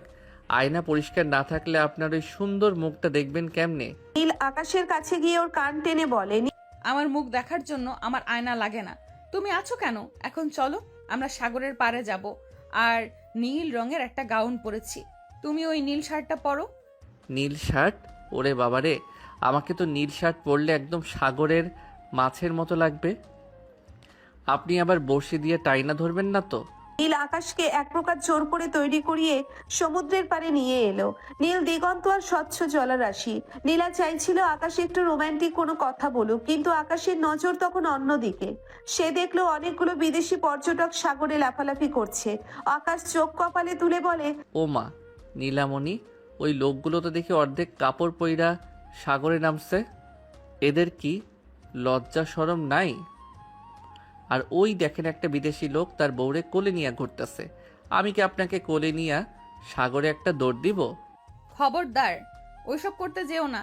তুমি বরং আমার এই হ্যাটটা ধরো, আমি কয়েকটা সেলফি তুলি। আকাশ হ্যাটটা মাথায় দিয়ে পোজ দিল।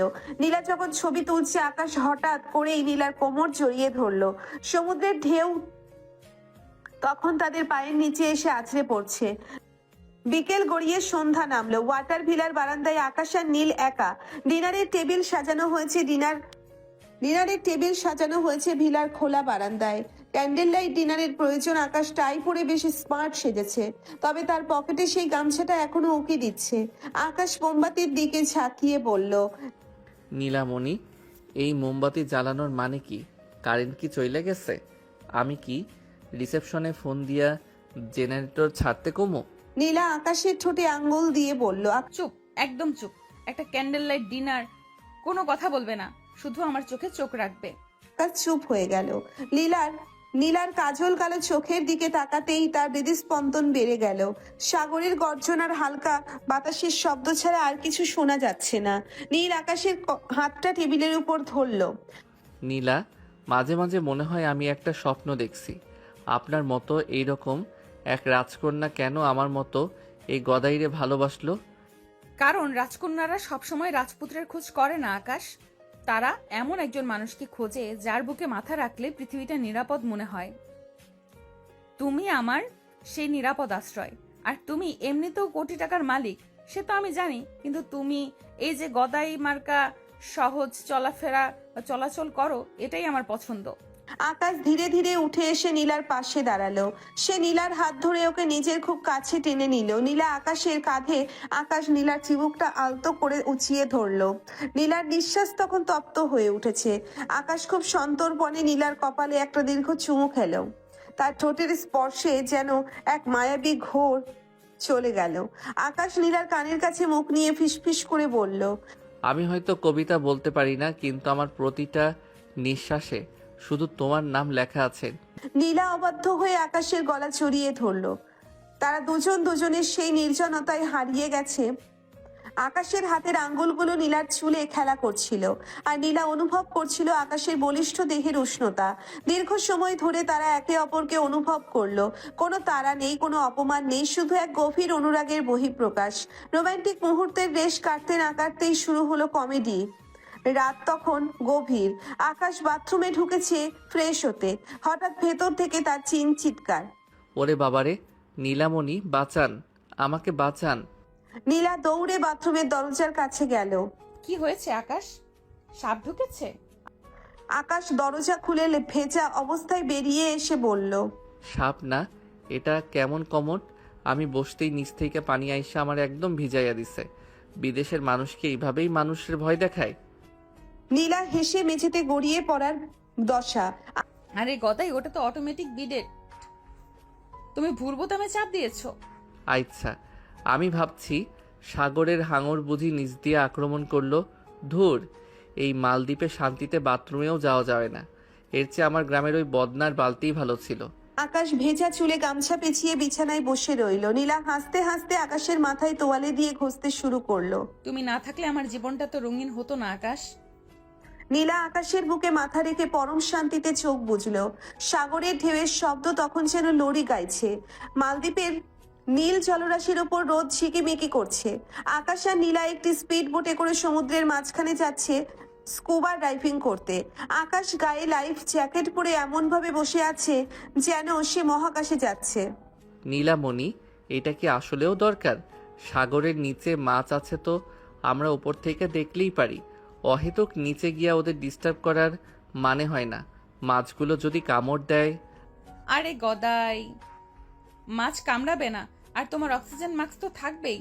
তুমি কি জানো সাগরের নিচে অন্য এক জগৎ? আমি চাই আমরা দুজন সেখানে হাত ধরে কিছুক্ষণ থাকি। হাত ধরলে তো ঠিক আছে, কিন্তু ওই যে বড় সিলিন্ডারটা পিঠে ঝুলাইয়া দিছে, ওটা নিয়ে তো আমি মাছের মতো না, ব্যাঙের মতো ভাসুম। নীলা আকাশের দিকে তাকিয়ে একটু থমকে গেল। আকাশকে আজ লাইফ জ্যাকেট আর সানগ্লাসে বেশ স্মার্ট লাগছে। সে জানে আকাশ কতটা বুদ্ধিমান আর কত বড় ধনী, কিন্তু তার এই বোকামির ঢং মাঝে মাঝে নীলাকে খুব ভাবায়। সে আকাশের খুব কাছে গিয়ে দাঁড়ালো। আকাশ, একটা কথা সত্যি করে বলবে? তুমি তো এখন আমাদের এই বিশাল সাম্রাজ্যের ডিরেক্টর। তোমার হাতে কোটি কোটি টাকা। তুমি চাইলে দামি দামি ব্র্যান্ডের কাপড় পরতে পারো, আধুনিক সব জিনিস চেনো। তবুও কেন এই যে কিছু চিনি না, কিছু বুঝি না বলে এত ঢং করো? ঢং করি না তো নীলামণি, আসলে বড়লোক হওয়াটা একটা অভ্যাসের ব্যাপার হইতে পারে, কিন্তু আমি গরিবী চলা পছন্দ করি। আমার মা একটা কথা বলতো, পায়ের নিচে মাটি থাকলে মনটা শান্ত থাকে। আমি যদি সব স্মার্ট সাজি তবে আপনার মতো জেদি একটা মেয়েকে কে সামলাইব? আপনার এই রাগী মুখটা দেখা আমি যখন বোকামি করি তখন আপনার মুখে যে হাসিটা ফুটে ওঠে সেটা কি কোটি টাকা দিয়া কেনা যাইব? নীলা স্তব্ধ হয়ে গেল। আকাশের এই সহজ উত্তরের পেছনে যে কত বড় দর্শন লুকিয়ে আছে তা সে আজ বুঝতে পারল। সে আকাশের গালে একটা মৃদু চুমু খেয়ে বলল, তুমি আসলেও একটা পিস আকাশ। অবশেষে তারা সাগরের গভীরে নামলো। চারিদিকে রঙিন কোরাল আর হাজারো নাম না জানা মাছের মেলা। অক্সিজেন মাস্ক মুখে থাকায় কেউ কথা বলতে পারছে না, কিন্তু নীলা দেখলো আকাশ তার হাতটা শক্ত করে ধরে আছে। পানির নিচে চারপাশটা একদম শান্ত। নীলা আকাশের দিকে তাকিয়ে ইশারায় জিজ্ঞেস করলো সে কেমন আছে। আকাশ তার হাতের বুড়ো আঙ্গুল দেখিয়ে ঠিক আছে বোঝালো এবং হঠাৎ পানির নিচেই নীলার দিকে একটা উড়ন্ত চুমু ছুঁড়ে দিল।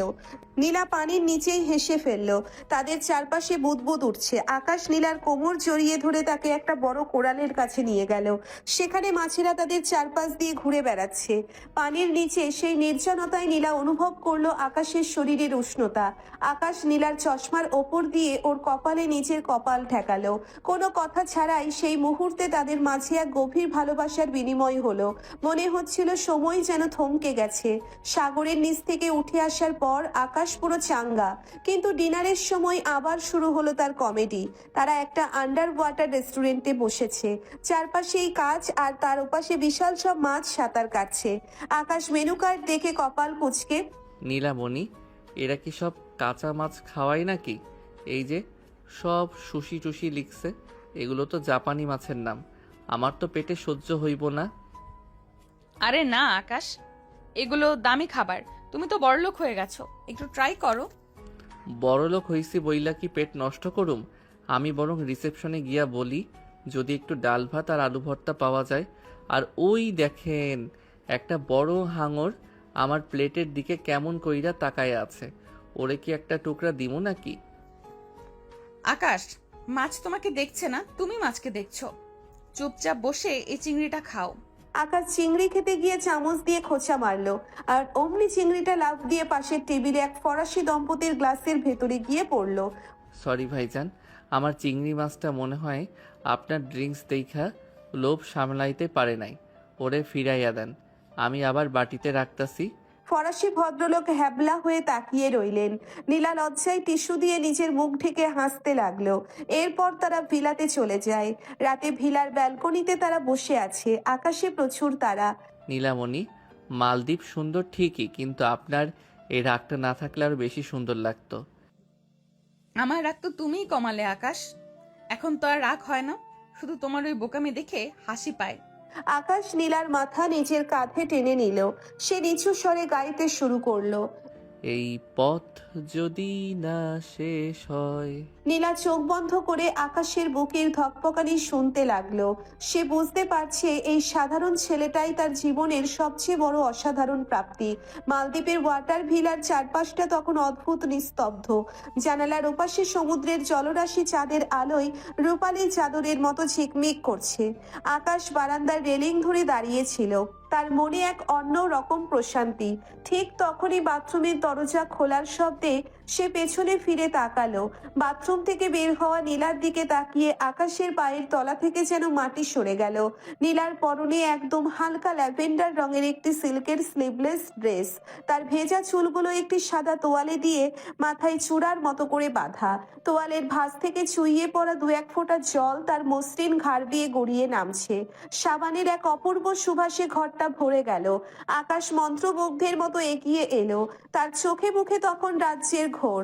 নীলা ড্রেসিং টেবিলের সামনে দাঁড়িয়ে আয়নায় নিজেকে দেখছিল। আকাশ তার একদম পেছনে গিয়ে দাঁড়ালো।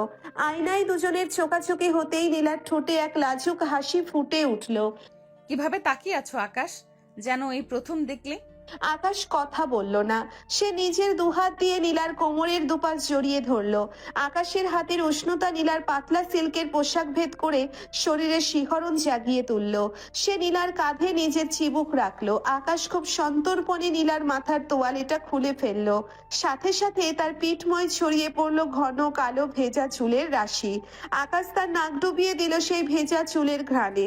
তার হাতের আঙ্গুলগুলো নীলার কোমরের ভাঁজে আলতো করে বিচরণ করছিল। আকাশ নীলার ঘাড়ে ছোট ছোট চুমু আঁকতে লাগলো। প্রতিটি স্পর্শে নীলা যেন আরো বেশি কাবু হয়ে যাচ্ছিল। সে আকাশের বলিষ্ঠ হাতের ওপর নিজের হাত রেখে শক্ত করে চেপে ধরলো। আকাশের নিঃশ্বাস তখন নীলার কানের পাশে তপ্ত হয়ে আছড়ে পড়ছে।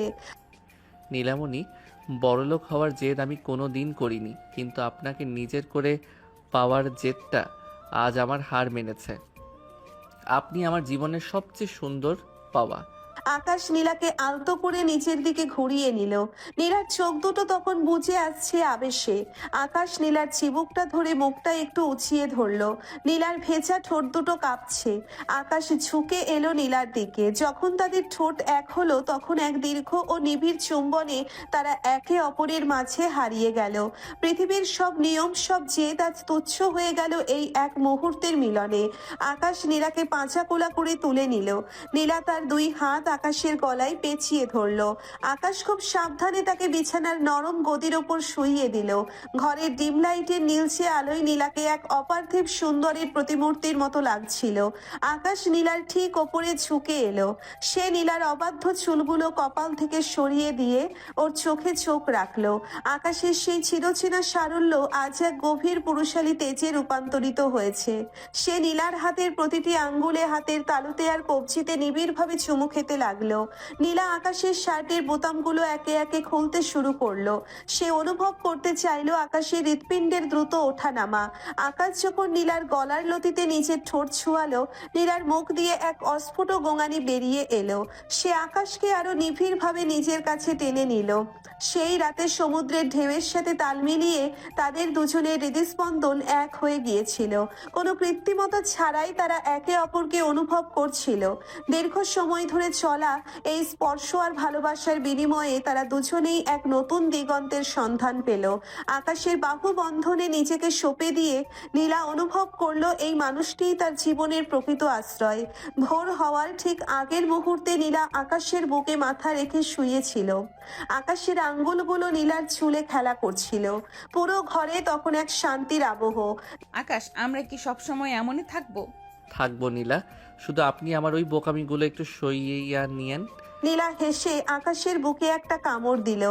ফাজিল, এখনো বোকামির কথা ভুললে না? আকাশ হাসলো। মালদ্বীপের সেই মোহময় রাত কাটিয়ে যখন আকাশ আর নীলা দেশের মাটিতে পা রাখলো তখন এয়ারপোর্টের বাইরে আবহাওয়াটা বেশ থমথমে। আরশাদ চৌধুরী তাদের নিতে আসার কথা থাকলেও তার জায়গায় এসেছে একটি কালো রঙের মাইক্রোবাস। চালকের আসনে বসা লোকটির মুখ অর্ধেক ঢাকা। আকাশ, বাবার তো আসার কথা ছিল। এই গাড়িটা কার? ড্রাইভারকেও তো চিনতে পারছি না। আর নীলামণি, বড়লোকদের কত গাড়ি, হয়তো নতুন কিনছে। চলেন উঠি, অনেক ক্লান্ত লাগছে। আকাশ গাড়ির দিকে এগিয়ে যেতেই নীলা তার হাত শক্ত করে ধরলো। সে দেখতে পেল গাড়ির ভেতর আরো দুজন লোক বসে আছে, যাদের পকেটে অস্ত্রের অবয়ব স্পষ্ট। নীলা বুঝতে পারলো এটা কোনো সাধারণ অভ্যর্থনা নয়। গাড়ি থেকে আচমকা তিনজন গুন্ডা বেরিয়ে এলো। তাদের হাতে লোহার রড আর পিস্তল। তারা সরাসরি আকাশের দিকে তেড়ে এলো। তৌসিফ ভাই জেলে থাকলেও তার হাত অনেক লম্বা। এই ছোকরাকে আজ দুনিয়া থেকে সরিয়ে দিতে হবে। তারা আকাশকে লক্ষ্য করে রড চালাতে যাবে, ঠিক তখনই ঘটে গেল এক অভাবনীয় কাণ্ড। আকাশ লড়াই করার প্রস্তুতি নিচ্ছিল, কিন্তু তার আগেই নীলা এক ঝটকায় আকাশকে নিজের পেছনে সরিয়ে দিল। খবরদার, আমার স্বামীর গায়ে হাত দেওয়ার আগে আমার সাথে লড়তে হবে। আমি নীলা চৌধুরী শুধু বিজনেস ডিল করতে জানি না, শয়তানদের হাড় গুঁড়ো করতেও জানি। নীলা তার দামি চামড়ার ব্যাগটা দিয়ে প্রথম গুন্ডার মাথায় সজোরে আঘাত করলো। ব্যাগটার চেইন আর ধাতব অংশ গুন্ডাটির কপালে লেগে রক্ত ঝরতে শুরু করলো। গুন্ডারা থমকে গেল। তারা কল্পনাও করেনি এই মেয়েটি এভাবে রুখে দাঁড়াবে। দ্বিতীয় গুন্ডাটি নীলার দিকে হাত বাড়াতেই নীলা তার হাই হিল জুতো খুলে এক গুন্ডাটির পায়ে সজোরে ছুঁড়ে দিল। গুন্ডাটি ব্যথায় কুকড়ে যেতেই নীলা তার পিস্তল ধরা হাতটা মুচড়ে ধরলো। ওরে বাবারে নীলামণি, আপনি তো দেখি লেডিস সিঙ্গাম। আমি তো ভাবছিলাম আমার লাঠি খেলা দেখামো, আপনি তো ব্যাগ আর জুতা দিয়াই অর্ধেক সাফ কইরা দিছেন। চুপ করো আকাশ, তুমি একটু সরো তো। এরা ভেবেছে তুমি একা বলেই তোমাকে মারবে। আজ আমি দেখাবো ভালোবাসার মানুষের জন্য আমি কতটা ভয়ঙ্কর হতে পারি। বাকি গুন্ডারা যখন একসাথে আক্রমণ করতে এলো, নীলা এয়ারপোর্টের একটি লোহার ব্যারিকেড টেনে এনে তাদের সামনে পথ আগলে দাঁড়ালো। সে যেন এক জ্যান্ত ঢাল, যার ওপাশে আকাশকে ছোঁয়ার সাধ্য কারো নেই। ঠিক তখনই পুলিশের সাইরেন শোনা গেল। নীলা একাই গুন্ডাদের আটকে রেখেছিল ততক্ষণে। পুলিশ আসতেই গুন্ডারা পালিয়ে যাওয়ার চেষ্টা করলো, কিন্তু ধরা পড়লো। ধুলোবালি আর ঘামে নীলার সেই মেকআপ আজ নষ্ট, শাড়িটা অবিন্যস্ত, কিন্তু তার চোখে মুখে এক রাজকীয় তেজ। আকাশ ধীর পায়ে নীলার কাছে এলো। সে নীলার হাত থেকে ব্যাগটা নিল এবং ওর ধুলো মাখা হাত দুটো নিচের হাতের তালুতে রাখলো। নীলা, আপনি আজ যা করলেন, আমি তো ভাবছিলাম আমি আপনাকে সারা জীবন রক্ষা করুম, কিন্তু আজ আপনি আমার জীবন বাঁচালেন। ওরা তোমাকে মারতে চেয়েছিল আকাশ, আমার সব চলে গেলেও চলতো, কিন্তু তোমার কিছু হলে আমি বাঁচতাম না। আজ থেকে আমি তোমার সব বিপদের সামনে দেওয়াল হয়ে থাকবো। আকাশ নীলাকে জড়িয়ে ধরলো। এয়ারপোর্টের মানুষের ভিড়, পুলিশের হইচই, সবকিছুর মাঝে তারা দুজন এক নিবিড় আলিঙ্গনে আবদ্ধ হয়ে রইল। আকাশ নীলার কপালে একটা দীর্ঘ চুমু খেলো। তার চোখে আজ আর কোনো বোকামি নেই, আছে কৃতজ্ঞতা আর ভালোবাসা। বাড়িতে ফেরার পর আরশাদ চৌধুরী সব শুনে স্তম্ভিত হয়ে গেলেন। তৌসিফ জেল থেকে বসে এই চাল চেলেছে।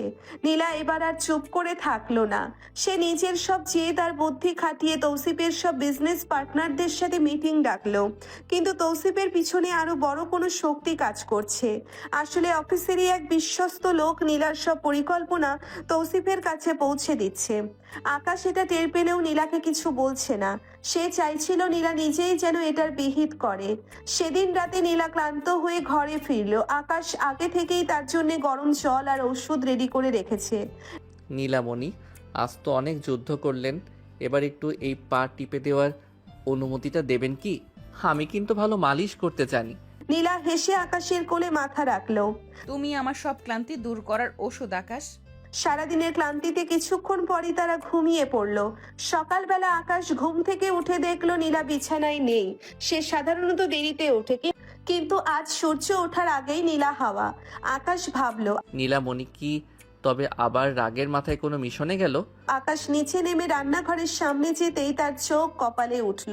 পুরো রান্নাঘরে আটা, ময়দা আর ডিমের খোসায় ভরে আছে, আর তার মাঝখানে দাঁড়িয়ে নীলা। হাতে একটা খুন্তি, গালে আটার গুঁড়ো লেগে আছে, আর চুলগুলো এলোমেলো। ওরে বাবারে, ম্যাম, রান্নাঘরে কি বোমা ফাটছে নাকি কোনো যুদ্ধের প্রস্তুতি চলতেছে? বেশি কথা বলবে না আকাশ, আজ আমার ছুটি। আমি ঠিক করেছি আজ তোমাকে আমি নিজের হাতে রান্না করে খাওয়াবো। তুমি সব সময় আমাকে রান্না জানো না বলে খেপাও না। আজ দেখো নীলা চৌধুরীর হাতের জাদু। জাদু নাকি বিষাদ সেটা তো চিন্তার বিষয়। আচ্ছা ম্যাম, প্যান্টার ভেতর থেকে ওই যে কালো ধোঁয়া বের হচ্ছে, ওটা কি আপনার রান্নার কোনো স্পেশাল ফ্লেভার? নীলা হুড়মুড় করে প্যান্ট সামলাতে গিয়ে পা পিছলে পড়ে যেতে নিলেই আকাশ চিতার উপর স্ল্যাব দিয়ে গিয়ে ওকে ধরে ফেললো। নীলা আকাশের বুকে আছড়ে পড়লো। দুজনের নাকে মুখে এখন আটার সাদা গুঁড়ো। রান্নাঘরে সেই বিশৃঙ্খলার মাঝে তারা দুজন একে অপরের চোখের দিকে তাকিয়ে রইল। আকাশের মুখে একটা দুষ্টুমি ভরা হাসি। সে নীলার গাল থেকে আটার গুঁড়ো মুছতে গিয়ে নিজের আঙ্গুল দিয়ে একটু আদর করে ঘষলো। রান্না করা কি এতই সহজ নীলামণি? এর চেয়ে অফিসে গিয়া ফাইল সই করা অনেক ভালো। চলেন এই আটা মাখা অবস্থায় একটা রোমান্টিক ড্যান্স দেই। ও মাই গড, আমার প্যানকেক! ছাড়ো আকাশ, কেউ দেখে ফেলবে। আর দেখো তো আমার পুরো রান্নাটাই পণ্ড হয়ে গেল। পশু হয় নাই না, পণ্ড হয় নাই। চলেন আমরা দুজনে মিলে রান্না করি। স্বামী স্ত্রী মিলে রান্না করলে নাকি খাবারের স্বাদ বাড়ে। আকাশ একটা অ্যাপ্রন পরে নিল। সে নীলার ঠিক পেছনে দাঁড়িয়ে ওর হাত দুটো ধরলো। একসাথে তারা সবজি কাটতে শুরু করলো। আকাশ নীলার কানের কাছে মুখ নিয়ে বলল, এই যে টমেটোটা দেখছেন, এটা আপনার ওই রাগী গালের মতো লাল, আর এই কাঁচামরিচটা আপনার মেজাজের মতো ঝাল। তাই? তাহলে এই শসাটা কার মতো? এইটা আমার মতো, একদম ঠান্ডা আর সতেজ। আকাশ নীলার ঘাড়ের কাছে নিজের নাক ঘষতে লাগলো। নীলা সুরসুরি পেয়ে খিলখিল করে হেসে উঠল। সে পেছনের দিকে হেলে আকাশের কাঁধে মাথা রাখলো। রান্নাঘরের গরমের মাঝেও এক হিমশীতল রোম্যান্স তাদের ঘিরে ধরলো। আকাশ হঠাৎ করে এক টুকরো শশা নীলার মুখে পুরে দিল। আকাশ, তুমি আসলেও একটা পাগল, কিন্তু এই পাগলামিটাই আমার সবচেয়ে বেশি ভালো লাগে। রাতে বাগান বাড়ির ছাদে ডিনারের আয়োজন করা হয়েছে। নীলা একটা লাল শাড়ি পরেছে, আর আকাশ তার সেই গরিবি স্টাইল ছেড়ে আজ একটা সাদা পাঞ্জাবি পরেছে। তাকে দেখতে আজ একদম রাজপুত্রের মতো লাগছে। আজ আপনাকে লাল শাড়িতে একদম টকটকে মরিচের মতো লাগতেছে, দেখে আমার জিভে জল আসতেছে। খেয়ে ফেলি। থামো, সবসময় কি খাওয়ার কথাই ভাববে? আজ চারটা দেখেছো কত সুন্দর? চাঁদ দেখে কি হইব, আমার পাশে তো আস্ত একটা চাঁদই বসে আছে। তবে এই চাঁদের মেজাজটা যদি একটু কম থাকতো তাইলে কপালে একটা চুমু দিতাম। নীলা নিজেই আকাশের খুব কাছে চলে এলো। সে আকাশের পাঞ্জাবির কলারটা ধরে ওকে নিজের দিকে টেনে আনলো। ট্যাক্স নিতে বুঝি এখন অনুমতি লাগবে? দাও না। আকাশ আর দেরি করলো না। সে নীলার কোমর জড়িয়ে ধরে ওকে নিজের বুকে মিশিয়ে নিল। খোলা আকাশের নিচে তারার আলোয় তারা এক দীর্ঘ এবং গভীর চুম্বনে হারিয়ে গেল। কিছুক্ষণ পর আকাশ নীলাকে পাঁচা কোলা করে কোলে তুলে নিল। রান্নাঘরে তো অনেক ধস্তাধস্তি হয়েছে, এবার না হয় শোবার ঘরে গিয়ে একটু শান্তিতে জিরানো যাক। তুমি পারো আকাশ, এই গদাই মার্কা কথা কি কোনোদিন কমবে না? আকাশ হাসতে হাসতে নীলাকে নিয়ে ঘরের দিকে রওনা দিল। সিঁড়ি দিয়ে ওঠার সময় সে নীলার কানে কানে বলল, গদাইগিরি তো আমার আসল শক্তি নীলামণি, এইটার ফাঁদেই তো আপনি পা দিছেন। তারা রুমে চলে যায়। এরপর দুজনেই দুজনকে আদর করে ঘুমিয়ে পড়ে। 6 মাস পর বাইরে মুষলধারে বৃষ্টি হচ্ছে। জানালার কাছে বৃষ্টির ফোঁটাগুলো আছড়ে পড়ার শব্দ হচ্ছে ছন্দময় গানের মতো। ঘরের ভেতর হালকা নীল আলো জ্বলছে। নীলা জানালার পাশে দাঁড়িয়ে বৃষ্টি দেখছিল। আজ তার শরীরটা কেমন জানি একটু ম্যাজ ম্যাজ করছে, মাথাটাও হালকা ঘুরছে। আকাশ ঘরে ঢুকে দেখলো নীলা জানালার গ্রিল ধরে দাঁড়িয়ে আছে। সে পেছন থেকে গিয়ে নীলার কাঁধের উপর দুহাত রাখলো। নীলামণি, বৃষ্টির দিকে তাকায়া কি ভাবছেন? আমি কি আপনার লাইফে এই বৃষ্টির মতো হুট কইরা আসছিলাম? না আকাশ, তুমি বৃষ্টির মতো আসোনি। তুমি এসেছিলে রোদের মতো, যা আমার জীবনের সব অন্ধকার আর জেদকে তাড়িয়ে দিয়েছে। কিন্তু আজ না আমার খুব অদ্ভুত লাগছে। অদ্ভুত মানে? আবার কি ঝগড়া করতে মন চাইতেছে? আমি কিন্তু এখন WWE লড়তে পারুম না, অনেক টায়ার্ড। না গদাই, আমার বারবার বমি বমি লাগছে, আর তোমার গায়ের গন্ধটা আজ খুব মিষ্টি লাগছে। আকাশ নীলার কপালে হাত দিয়ে দেখলো কোনো জ্বর নেই। সে নীলার মুখটা 2 হাতের তালুতে নিয়ে একটু ওপরে তুললো। নীলার চোখে আজ অন্য রকম এক মায়া। আকাশ নীলার কপালে পরম মমতায় একটা দীর্ঘ চুমু খেলো। শরীরে জ্বালা পোড়া নাই, কিন্তু আপনার এই চোখ দুইটা তো বলতেছে অন্য কথা। আপনি কি সারপ্রাইজ দেওয়ার ট্রেনিং নিতেছেন? আকাশ নীলাকে এক ঝটকায় পাচা কোলা করে কোলে তুলে নিল। নীলা হকচকিয়ে গিয়ে আকাশের গলা জড়িয়ে ধরলো। আকাশ ওকে বিছানায় শুইয়ে দিয়ে নিজেও পাশে বসলো। সে নীলার হাতটা নিজের ঠোঁটের কাছে নিয়ে আলতো করে কামড় দিল। লাগছে তো, তুমি সবসময় এমন করো কেন? ভালো না বাসলে কি আর কামড়ানো যায়? শুনেন নীলামণি, আপনি রাগী হন আর যাই হন, এই গদাই কলিজাটা কিন্তু আপনার কাছেই বন্দি। আকাশ নীলার খুব কাছে এসে ওর ঘাড়ের কাছে নিজের মুখ নিয়ে এলো। নীলা চোখ বন্ধ করে সেই উষ্ণতা অনুভব করলো। আকাশ আজ কোনো বোকামি করলো না, বরং এক নিবিড় আকুলতায় নীলাকে নিজের 2 বাহুর মাঝে পিষে ফেললো। দীর্ঘ সময় ধরে তারা একে অপরকে অনুভব করলো। বৃষ্টির রাতে তাদের ভালোবাসা যেন এক পূর্ণতা পেল। পরদিন সকালে নীলার শরীর আরো খারাপ হলো। আকাশ আর দেরি না করে ডাক্তার ডাকলো। আরশাদ চৌধুরী আর রিমি উৎকণ্ঠায় দরজার বাইরে দাঁড়িয়ে। ডাক্তার ঘর থেকে বেরিয়ে হাসি মুখে আকাশের দিকে তাকালেন। অভিনন্দন মিস্টার আকাশ, আপনি বাবা হতে চলেছেন। নীলা মা হওয়ার পথে। পুরো বাড়িতে যেন ঈদের আনন্দ নেমে এলো। আকাশ কয়েক মুহূর্ত স্তব্ধ হয়ে দাঁড়িয়ে রইল। সে দৌড়ে নীলার ঘরে ঢুকলো। নীলা বিছানায় হেলান দিয়ে বসে আছে, তার চোখে জল। আকাশ নীলার পাশে বসে ওর হাত দুটো নিজের কপালে ঠেকিয়ে দেয়। নীলামণি, এটা কি সত্যি? আমি বাবা হচ্ছি? আমার ঘরে একটা ছোট নীলা আসবে? নীলা আকাশের হাতটা নিজের পেটের ওপর রেখে, হ্যাঁ আকাশ, ছোট একটা গদাই আসবে যে তোমার মতোই সহজ সরল হবে। আমি চাই সে তোমার মতোই বড় মনের মানুষ হোক। গদাই হইলে তো হইছেই। আমি তারে ছোটবেলা থেকেই লুঙ্গি পরা আর লাঠি খেলা শিখামো। আর আপনার মতো যদি একটু জেদ পাই তবে তো আমাদের এই বাড়িটা কুরুক্ষেত্র হইয়া যাইব। কিছুক্ষণ পর থেকেই আকাশের নতুন রূপ শুরু হলো। সে এখন নীলাকে বিছানা থেকে এক পাও নামতে দিচ্ছে না। আকাশ হাতে এক বাটি ফল নিয়ে ঘরে ঢোকে। ম্যাম খবরদার, পা নামাবেন না। এখন থেকে আপনি হইছেন ভিআইপি প্যাসেঞ্জার। এই ফলগুলা সব খাইতে হইব। আরে আকাশ, আমি তো জাস্ট প্রেগনেন্ট, অসুস্থ না তো। আমি একটু হাঁটাহাঁটি করি। একদম না।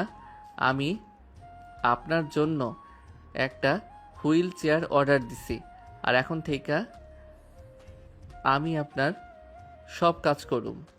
এমনকি আপনার মেকআপও আমি করাইয়া দিব। তুমি মেকআপ করাবে?